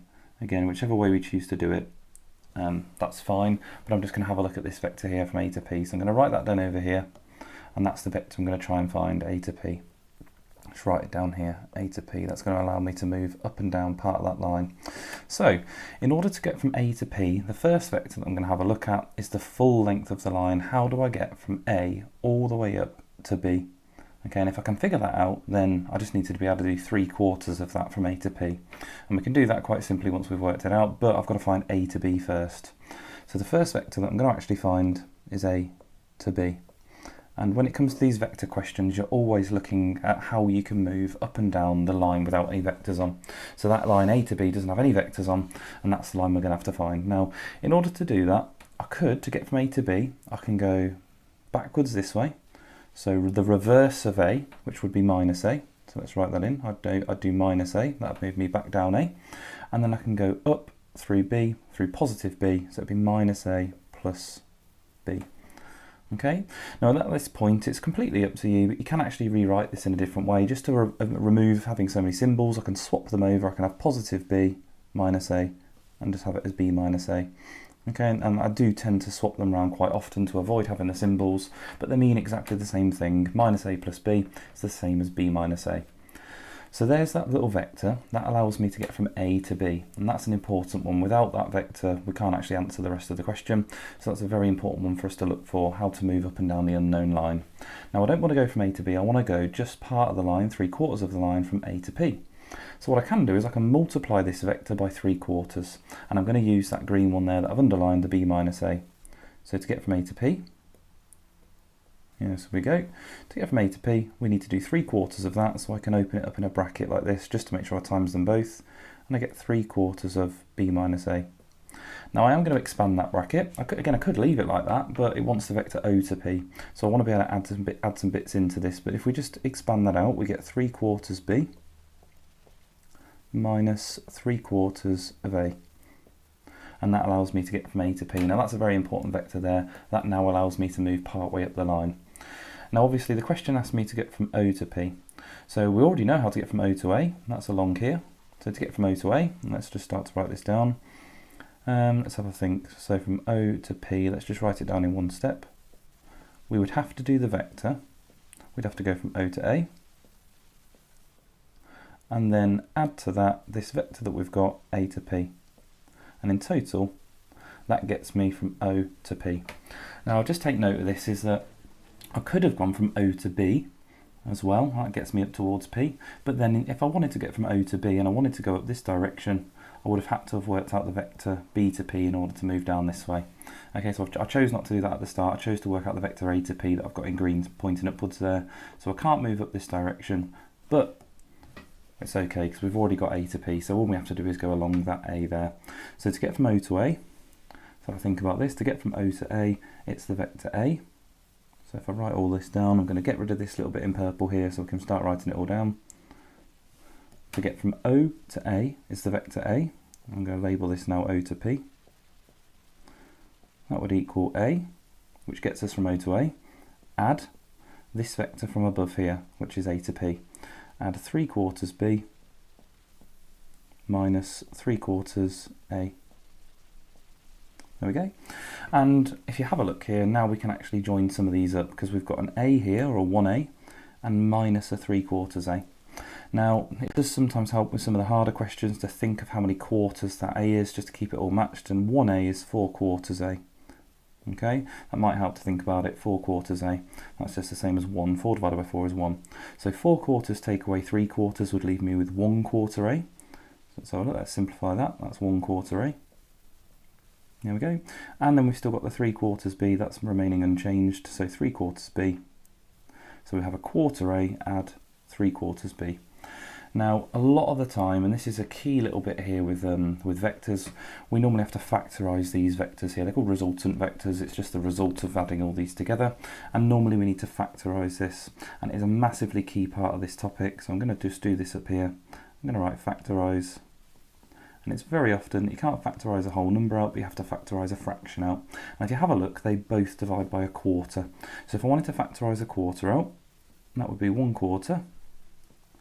The 1/4 A divides by a quarter once, so that would be 1A.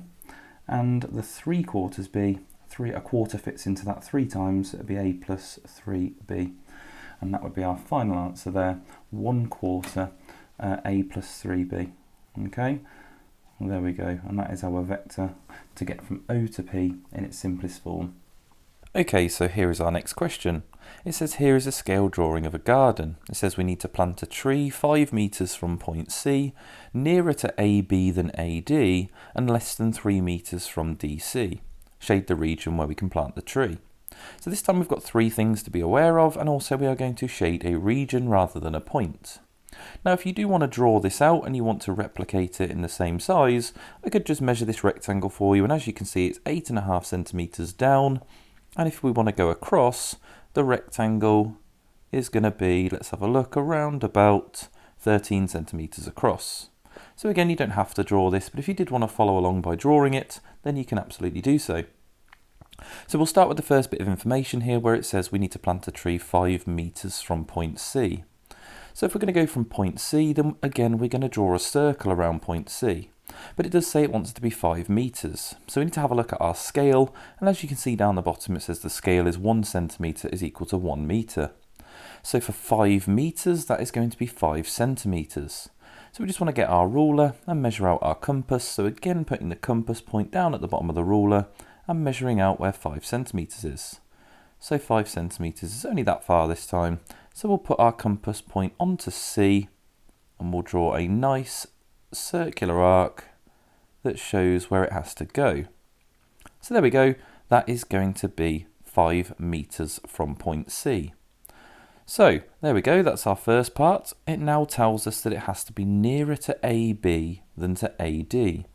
So A to B is the line that goes across the top of the rectangle from A to B, and A to D is the line that goes downwards from A, obviously from A to D. So in order to do that, we need to do an angle bisector because we're going to want to find the points that are closer to AB than to AD. So we need to bisect the angle in half so that we can see all of those points on that half. Now obviously this is a rectangle and not a square, so you wouldn't want to just join the point A to C because that's not going to be a perfect angle bisector. So obviously watching the video on angle bisectors would be very helpful for this, but if you haven't watched the video on angle bisectors, I'll just explain it. So we go up to point A and we're going to put our compass on point A. And there are two ways to draw an angle bisector. I do it in one particular way, so I'm going to follow the process that I did on my video. So all we do is we take our compass and we're going to draw a nice arc that joins up the two lines, and we're going to draw a nice little arc like that, and then we just extend our compass slightly further and we're going to draw another arc, and there we go. And that's all we need our compass for, so we can put our compass out of the way now, as that's enough for us to draw our angle bisector. So if we move this out of the way, and we'll actually now join these up. So what we do at this point, so we do like what's called, well, what I call a crisscross. So I take the lower point of the first arc and join it to the higher point of the second arc, and then again the other lower point on the first arc and join it to the other higher point on the second arc. And where those lines cross over, that is going to be where our angle bisector needs to go from. So we go back to point A, and we're going to bisect the angle, and I'm going to extend that all the way to the end of the shape. And there we go, that has now split my rectangle into two halves in terms of closer to AB and closer to AD. Obviously we need to be closer to AB, so we're going to be above that line, obviously closer to the B point on the top right of the rectangle.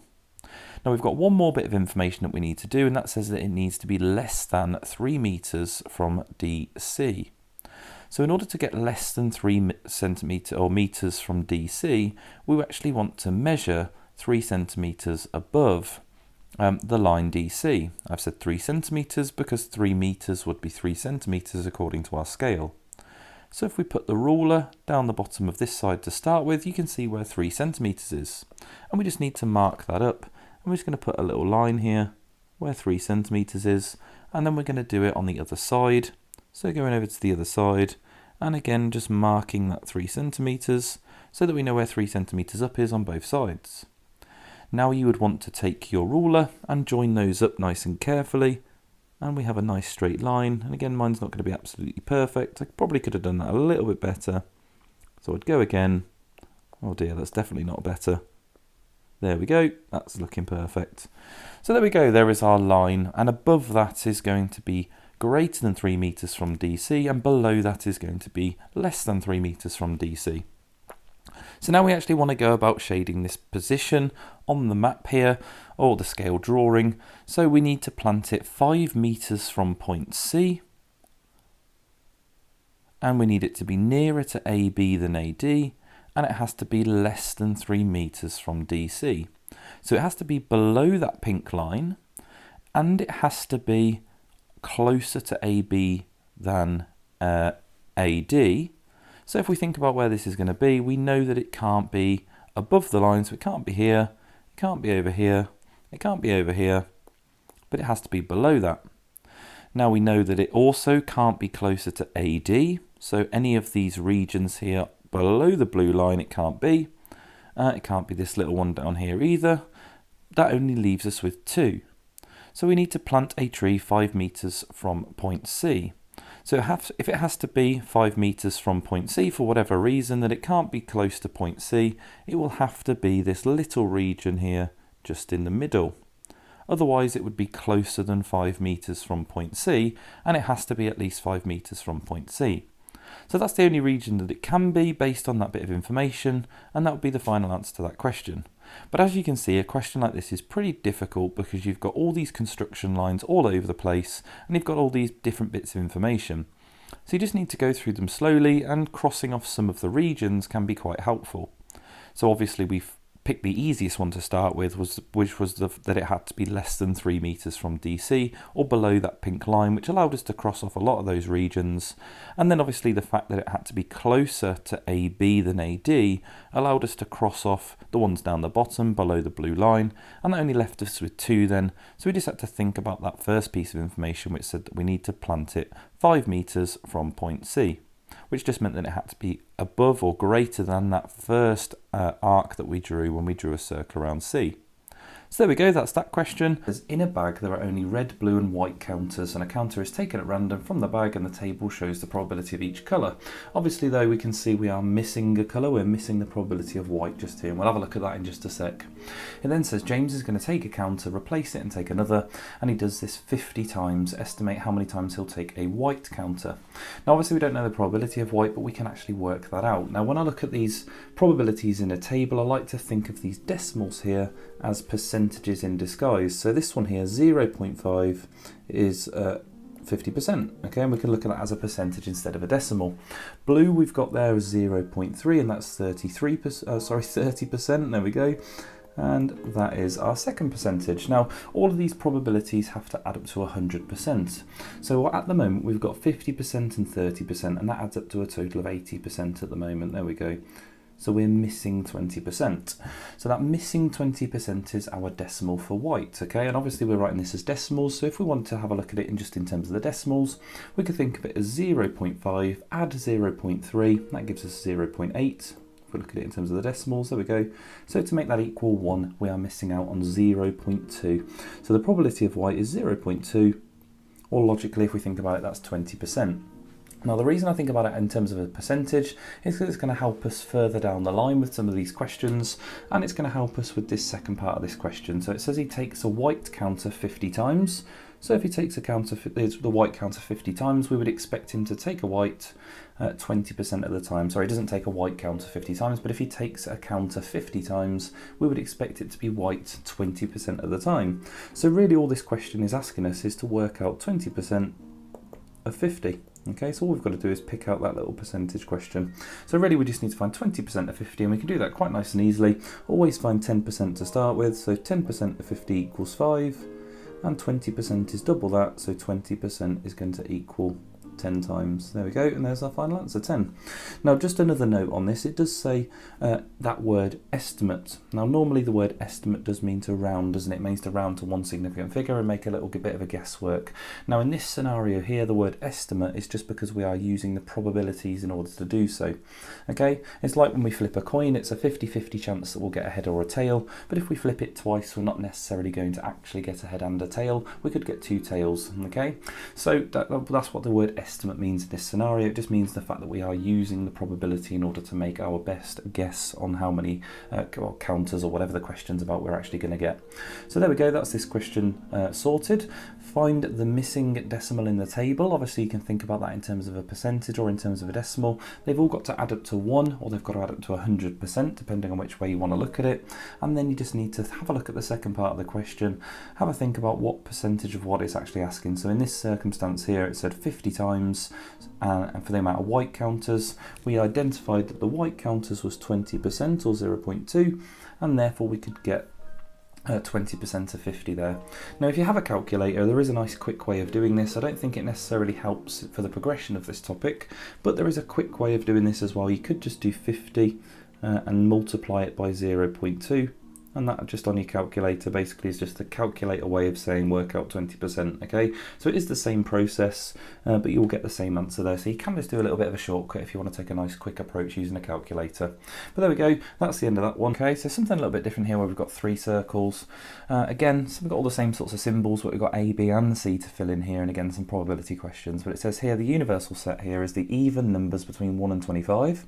So if we write those down, we've got 2, 4, 6, 8, 10, 12, 14. It's a bit annoying having to write all of these down, but it's better just to write down these numbers and do this little easy task here than to miss some out and get it wrong just because you couldn't be bothered to write them down. So it's definitely worth writing them down. Let's have a look then. So finding what's in different multiple categories to start with. It's quite hard to spot, but I can see there's an 8 in all of them. So if we cross off the 8 and we'll put 8 in the middle. There we go, and cross it off from our main list. Let's have a look. Are there any others that are in all of them? No. If we do find one that's in all of them, we can obviously go back and sort that out, but there's none others that I can see. So let's have a look in A and B. In A and B, there's a 16 in both. So there's a 16 in A and B. So let's cross that off, and A and B is this one here, so 16. Let's cross that off the main list. Having another look, there's nothing else that's in A and B. So let's have a look at B and C. Numbers that are in B and C, there's a 4 there, that's quite a nice one to see. So in B and C, that's this crossover here. So 4 in the crossover of B and C. Let's have a look if there are any others. 12, 20, 24, no. The only last one we need to check is, are there any that are in A and C? And there's a 20. There you go, so there's 20 in A and C. So we can put that one in there, 20 in A and C. Right, okay, there we go. We just need to cross those numbers off the main list again, which I forgot to do. So cross off the 20, cross off the 4, and that's all of them there. 1, 2, 3, 4 numbers, and they're all crossed off. Okay, so left in A is 2. So we've got 2 left in A. Let's cross that off. We've got 6 left in B, and a 10. So 6 and 10. Let's cross that off the main list.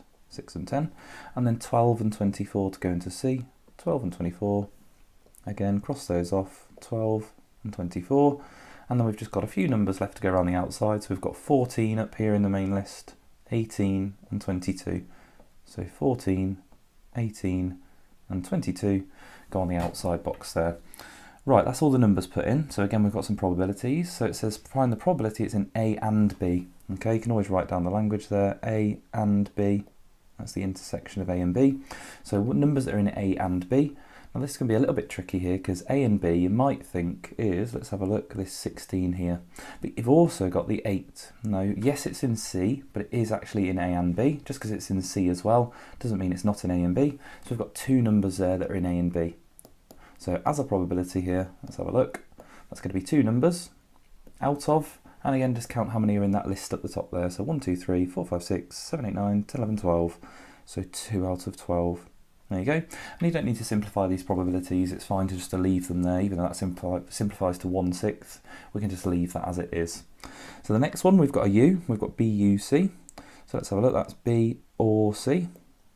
There you go. So any numbers that are in B or C. And if we have a look, let's see what's in B or C.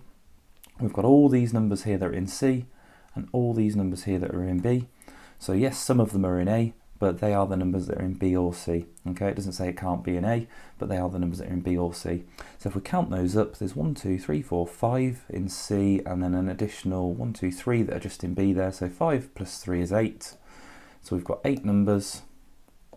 Let's have a look, here we go. 8 numbers, again out of 12, and again it doesn't need to simplify. Okay, so just watch out for those when you get your 3 Venn diagrams there. Just it doesn't say that it can't be in A. So those numbers that are in B or C are all those numbers within the B and the C circle. And then the final one here, we've got C dash. Okay, so there we go, not in C. There we are. And let's have a look what numbers are not in C. So we can't have any of these 5 numbers basically. So numbers that are not in C, we've got the 2, the 16, the 6, the 10. None of those numbers left in the Venn diagram there because they're all in C. And then we've got the 1, 2, 3 numbers on the outside. So our probability there will be the 1, 2, 3, 4, 5, 6, 7 numbers out of 12. There you go. So you just got to be very, very careful with these. Okay, so this question here says Mary has 2 bags of counters. In bag A there are 3 red and 2 blue, and in bag B there are 4 red and 3 blue. It says Mary takes at random a counter from bag A and notes its colour. She then takes at random a counter from bag B. Work out the probability that Mary takes the same coloured counters. Now again, this is an independent event because they're 2 different bags. It doesn't matter whether we take a red out of bag A, that's not going to affect the probability in bag B because that's a completely separate bag. So again, we can construct a tree for this. Now it starts talking about bag A, so I'm going to start with my tree being about bag A, and I'm going to label that up here, bag A. There we go. And again, it's red or blue. Now I've decided to stick with red and blue counters for all of these questions here, but there could be any sort of different combination of counters or pens or anything, or marbles it sometimes goes on about. We just need to make sure we read the story and construct our tree. So for red, there are 3 reds and there are 2 blues. That's out of 5 in total. So for red, it's 3 out of 5. And for blue, again, it's 2 out of 5, remembering obviously that those numerators have to add up to 5 in this scenario if you weren't given the information. So that's our pick out of bag A, and then we've got to have a look at bag B. So again, I'm going to label the second branches of the tree over here bag B, but again we have 2 different scenarios. Now we could take a red, in which case we're looking at this part of the tree, and again it's a red or a blue. And in that second piece of information there, let's highlight that, there are 4 reds and 3 blues. So there'd be 4 out of 4 plus 3 is 7, so 4 out of 7 this time. And it'd be 3 out of 7 for the blue. Of course, we could have taken out a blue out to start with, so we could be on this part of the journey, and again, there would be a red or a blue, but nothing's going to change down there. It doesn't matter whether we take a red or a blue out. Red and blue are going to stay the same, so it's still going to be 4 out of 7 and 3 out of 7. And there we go, that's our tree constructed.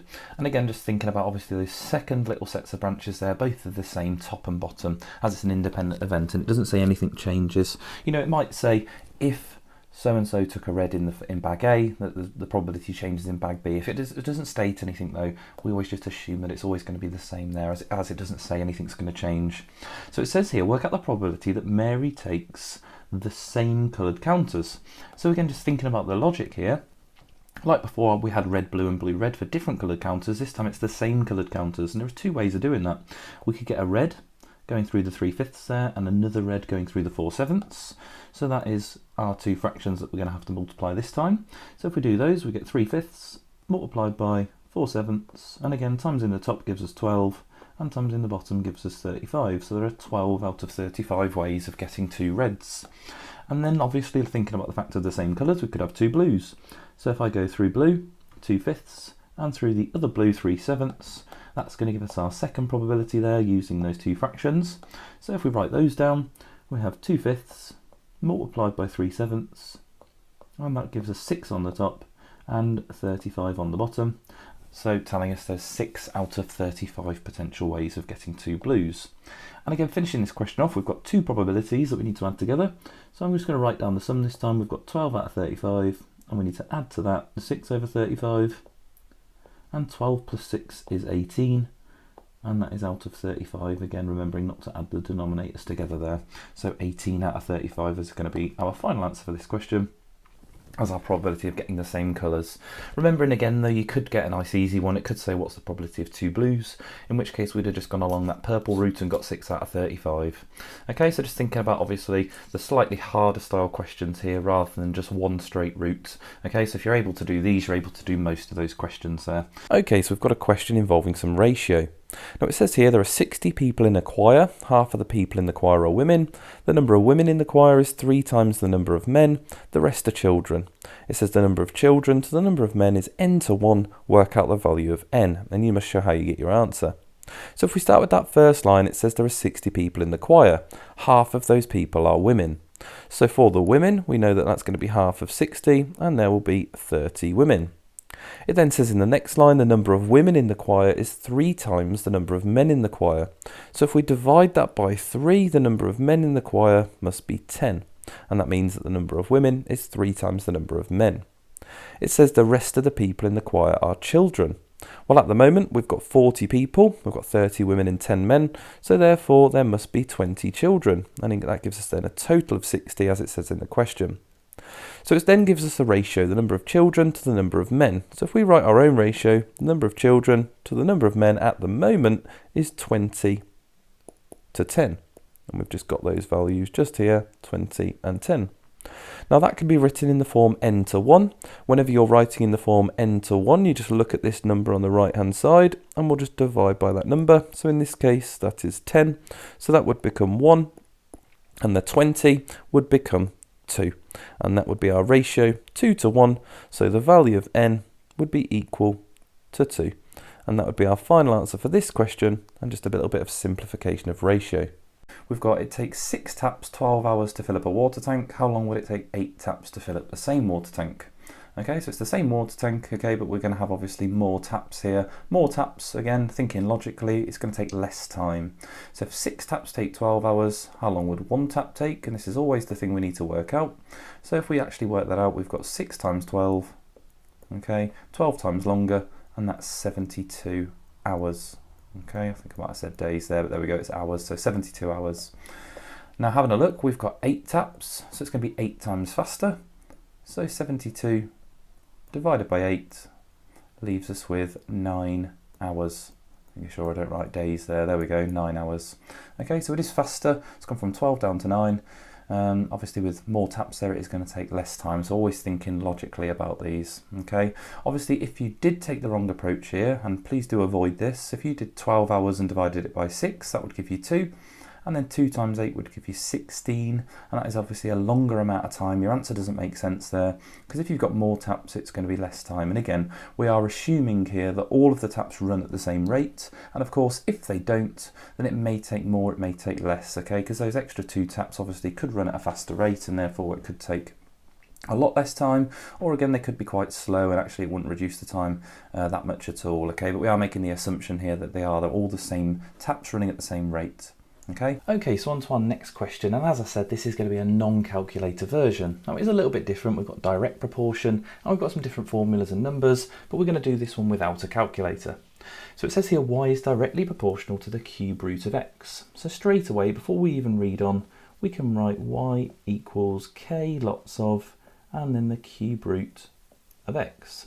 And then straight away we can start reading our next line. So we've got when y is 1 1/6, when x equals 8. So we can plug those numbers in. So first things first, I would rather not put 1 1/6 in, especially considering that I'm not using a calculator. I would much rather turn that into an improper fraction and then obviously use that. So I'm going to write that as an improper fraction, which is easy enough. So 1 times 6 is 6, add the 1, which is 7 over 6. So I'll put that in place of y. So 7 over 6 is equal to k lots of the cube root of x, so the cube root of 8. Now we know that the cube root of 8 is 2, so let's write that over here. The cube root of 8 equals 2, and actually we can just get rid of that then and put 2 in its place. So let's get rid of that and put 2, k2. Now obviously when we're looking at using algebra, we prefer to put those numbers, or we're going to always put those numbers in front of the letter. So rather than writing k2, let's write 2k. So let's get rid of that again and put 2k, and there we go. So 7 over 6 is equal to 2k. Okay, so as I said, the reason that we've written there 1 1/6 as an improper fraction is for this next step now. So what we're now able to do is apply normal fraction rules. So we've got to divide both sides by 2 to get our value of k. And because we've got 7 over 6 there, we can just apply those normal fraction rules. So we need to do 7 over 6 divided by 2, and to keep it as a fraction, I'm going to write 2 as 2 over 1. So there we go, and that's going to isolate k and mean we can find that value. And obviously just normal fraction rules here, so we'll flip over that 2 over 1 and make it 1 over 2. So we've got 7 over 6 times 1 over 2, which equals 7 times 1 on the top, which is 7, and 2 times 6, which is 12 on the bottom. So 7 over 12 is equal to k. There we go, so our non-calculator methods here. Obviously that'd be nice and easy if we had a calculator, because we'd just type in 7 over 6 divided by 2. But there we go. Moving on to our next step then. Now we've got our value of k. We just need to put that back into our formula. So our formula is y equals k lots of, and now we know that k is 7 over 12, we can put that in. So y is 7/12, and then the cube root of x. And there we go, there's the formula that we're going to use. Now it says here, find the value of y when x is 64. So this is actually a relatively nice one in the sense that we are not going to have to rearrange this, because when we put that x equals 64 into this formula, it's going to straight away give us our answer. Again, though we don't have a calculator, so we do need to do it without a calculator, but we're going to get our answer straight away. So we get y is equal to 7 over 12 multiplied by this cube root of x. So let's do this working out here. The cube root of 64, which hopefully you know is 4. 4 times 4 times 4. So we've got 7 over 12 times 4. And there we go. Again, we can just treat that like normal fractions. 4 could be written as 4 over 1. And if we times the top there, 7 times 4 is 28. And 1 times 12 is 12. So we get a final answer there of 28 over 12. Now again, it is a fraction there. We should be applying our best practice and simplifying that down. The top and bottom both divide by 4, so that'd be 7 on the top and it'd be 3 on the bottom. So there we go, obviously always applying that best practice of simplifying your fractions. So our answer there is 7 over 3, although we could be okay there writing out the answer as 28 over 12 as it hasn't asked for our final answer to be simplified. Again, we could even convert it into a mixed number. We could write it as 2 1/3, But there we go, there is our final answer, 7/3. Okay, so we're going to step it up a little bit now. We're going to look at sort of combining some of these together. So let's have a look at our next question. Okay, so on to our next question. Now you notice there's a bit of a jump up in difficulty in this one, and you might have already seen just by looking at those first few lines that we've got direct and inverse proportion in the same question. So it says here h is inversely proportional to p in our first line. And then in our second line here it says p is then directly proportional to the square root of t. Now on the next line it says, given that h is 10 and t is 144, when p is 6, find a formula for h in terms of t. And we'll deal with that last line when we get there. Now if we see these words, inversely proportional to and directly proportional to, we'll have to deal with those separately and find the equation or the formula that we're going to write for those two. So if we start going for it, we'll write our formula for h, which is inversely proportional to p. So look at that first one then. We're going to have h is equal to k over p, and again we're going to find our value of k by picking out these values from down here. So it says h is 10 and p is 6, and there are two that we've got that are related to this first formula. So if we sub those values in, we've got h is 10, so 10 is equal to k over p, which is 6, and there we go. So if we times both sides by 6, and I'll write this working out in, so times by 6, and we get k is equal to 60. And then again we can write our formula for that, so plug in that piece into our formula, and let's bring that down the bottom. We've now got that h is equal to 60 over p. And there's our first one dealt with. Now let's have a look at the next one. So we've got p is directly proportional to the square root of t. This is direct proportion, so we'll write p is equal to k root t, our direct proportion formula. And again, let's find the values and put those in. So in this one here, we've got p and we've got t. So t is 144 when p equals 6. So let's put those pieces in. So 6 equals k multiplied by the square root of t. Now again, let's write the working out down. The square root of 144 is 12. So we go k times 12, or 12k. So let's write that in the correct order. K equals 12. Sorry, 6 equals 12k. There we go. Now, dividing both sides by 12. So here we go, let's divide both sides by 12. So we've got the value of 1k. Let's just write that in again. There we go. And we get k equals 6 over 12, which simplifies down to 1/2. There we go. Now, again, didn't mention this at the start, but this is a non-calculator question. So we do need to just think about simplifying that there without a calculator, which is easy enough to do. But there we go, let's plug that half into our formula. So we've got p equals 1/2 root t. And there we go, there's our two formulas. Now we can look at this last line. Now it says here, find a formula for h in terms of t, which means we want it to say h equals, and the only letter we're allowed it to be in that after the equals part is t's, and that would be in terms of t. So we've got our formula here, which is p equals 1/2 root t, and p is also on the bottom of this little formula here. So what we're going to do is we're just going to replace the p with what p is equal to, and p is equal to 1/2 root t. So let's put that in there. So we've got h equals 60 over 1/2, and just about put that in, root t. There we go. Now, technically, that is a formula for h in terms of t, although we are breaking some rules here. We're not allowed to have a fraction underneath or inside of another fraction. So we need to actually get rid of this half.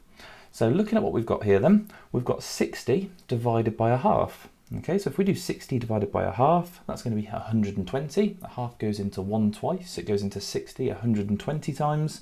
So h is equal to 120 over the square root of t. And there we go, we're not breaking any rules there. We have not got a fraction inside our fraction. So that's perfect, there's our final answer. And we have a formula for h in terms of t. H is equal to 120 over root t. Right, okay, so cumulative frequency, that word in itself, cumulative frequency, it just means when things keep accumulating up, okay? If you've ever played something like a board game and you've ever sort of got a score within that game, the next time you get another score on another round, you add that onto your previous score, and it just keeps building up and building up until obviously you hit your sort of target, or you get a win or a lose, okay? But that's what cumulative frequency is. It's just when something keeps accumulating and building up. So if we have a look at what we've got here, we've got a table that gives the ages of 60 teachers, and obviously on the left there we've got teachers aged between 20 and 30, there's 12 of them, all the way down to 60 to 70, and there are 3 of those, okay? So what we're going to have a look at is drawing this as a graph. So it's obviously draw a cumulative frequency graph here, and we're going to use it to estimate and find the median, or to find an estimate for the median. So in that first category there, from 20 to 30, we have got 12 teachers, okay? Now on the next category we've got 15, so in total, cumulatively up to the age of 40, if I add 15 to my 12, I get 27, so we've got 27 in total by the end of that category. Then we've got another 18, so if we add 18 onto our 27, okay, making sure that you add that onto the number before there, and we'll see how many people we have up to the age of 50, that's where that category ends, and that gets us to 45. Then there's another 12, so add that 12 onto our 45 gets us to 57 people, and then adding our final 3 there gets us to 60, which means we've added them all up correctly because we know there should have been 60 as it said in the question. So that's our cumulative frequency, and we just need to draw this as a graph. So just having a look at this, the ages start at 20 and they end at 70, and that's okay because look, our graph starts at 20 and doesn't end at 70, but that's where we're going to end over there at 70.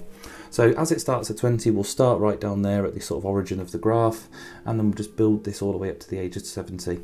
Now when it comes to cumulative frequency graphs, as we're including all of these people within that range there, we do plot it on what I call the endpoints of these inequalities here. So we're going to plot it on those endpoints there. So that endpoint of the first category is 30, and the cumulative frequency up to that point is 12. So from 30 up to 12 is just there. The next one's 40, and that goes up to 27. So on the 40, all the way up to 27. I'm going to draw it as best I can here, although I can't see it that well. There we go, just there. The next one's 18, and that gets us up to 45 for our cumulative frequency. So we're going to plot that on 50, again on the end point. So 50 all the way up to 45 is here. Then we've got 60, that goes up to 57. And we've got 60 that goes up to... 70 that goes up to 60, there we go, so 70 that goes up to 60. Right, there we go, so we just need to join this all together. Our cumulative frequency is drawn together with a nice smooth curve, so we're going to obviously start down at the origin there, as it starts at 20 in age on our little table, and we're just going to do a nice smooth curve going through all the points and kind of flicking off at the end there, just to finish that off. There we are, so a cumulative frequency graph will always go up and up and up. It might start sort of dying off towards the end there and sort of curving over a little bit, but it's a nice smooth curve, and obviously making sure you draw that with a pencil and going through all those points nice and neatly. Now this particular question obviously asks us to have a look for the median, okay, so it says find an estimate for the median age. Now obviously it only says estimate because everyone's graph or everyone's curve could be slightly different, so it is only going to be an estimate here as we are doing it from a graph. We're not actually lining these people up in a row and finding the middle person. Obviously as these are groups here, they are class intervals. The median could be anywhere within that interval. We don't actually know, we're just using a graph. So that word estimate there, really important, okay, but we are going to use a graph to do so. Now there's 60 people, so we are going to have a look where the middle person is. Now I know when we're normally finding the median, we'll add 1 and halve it, and technically we could do that, but here we go, when we've got 30, we can just go along from 30 as it's only an estimate, and we can go along, have a look where that lies on the graph, which is around about there, and then using a ruler, going down nice and carefully, a straight line down the bottom there, and mine lands on what looks like 42. There we go, so I'm just going to say 42 there, again as best as I can, and that would be my answer. 42 would be my median, okay? So we always find the actual numerical person, so with 60 people, we're going for the 30th person, so we found that on the left, and we're reading the age down from the bottom there, the median age, okay, on the 30th person. Okay, so that's the end of the AQA Higher Paper 1 video. Hopefully you found that useful and helpful. If you did, don't forget to like the video, don't forget to subscribe, and don't forget to leave me a comment letting me know that these are the types of videos that you like to watch. Okay, so with that being said, I will see you for the next one.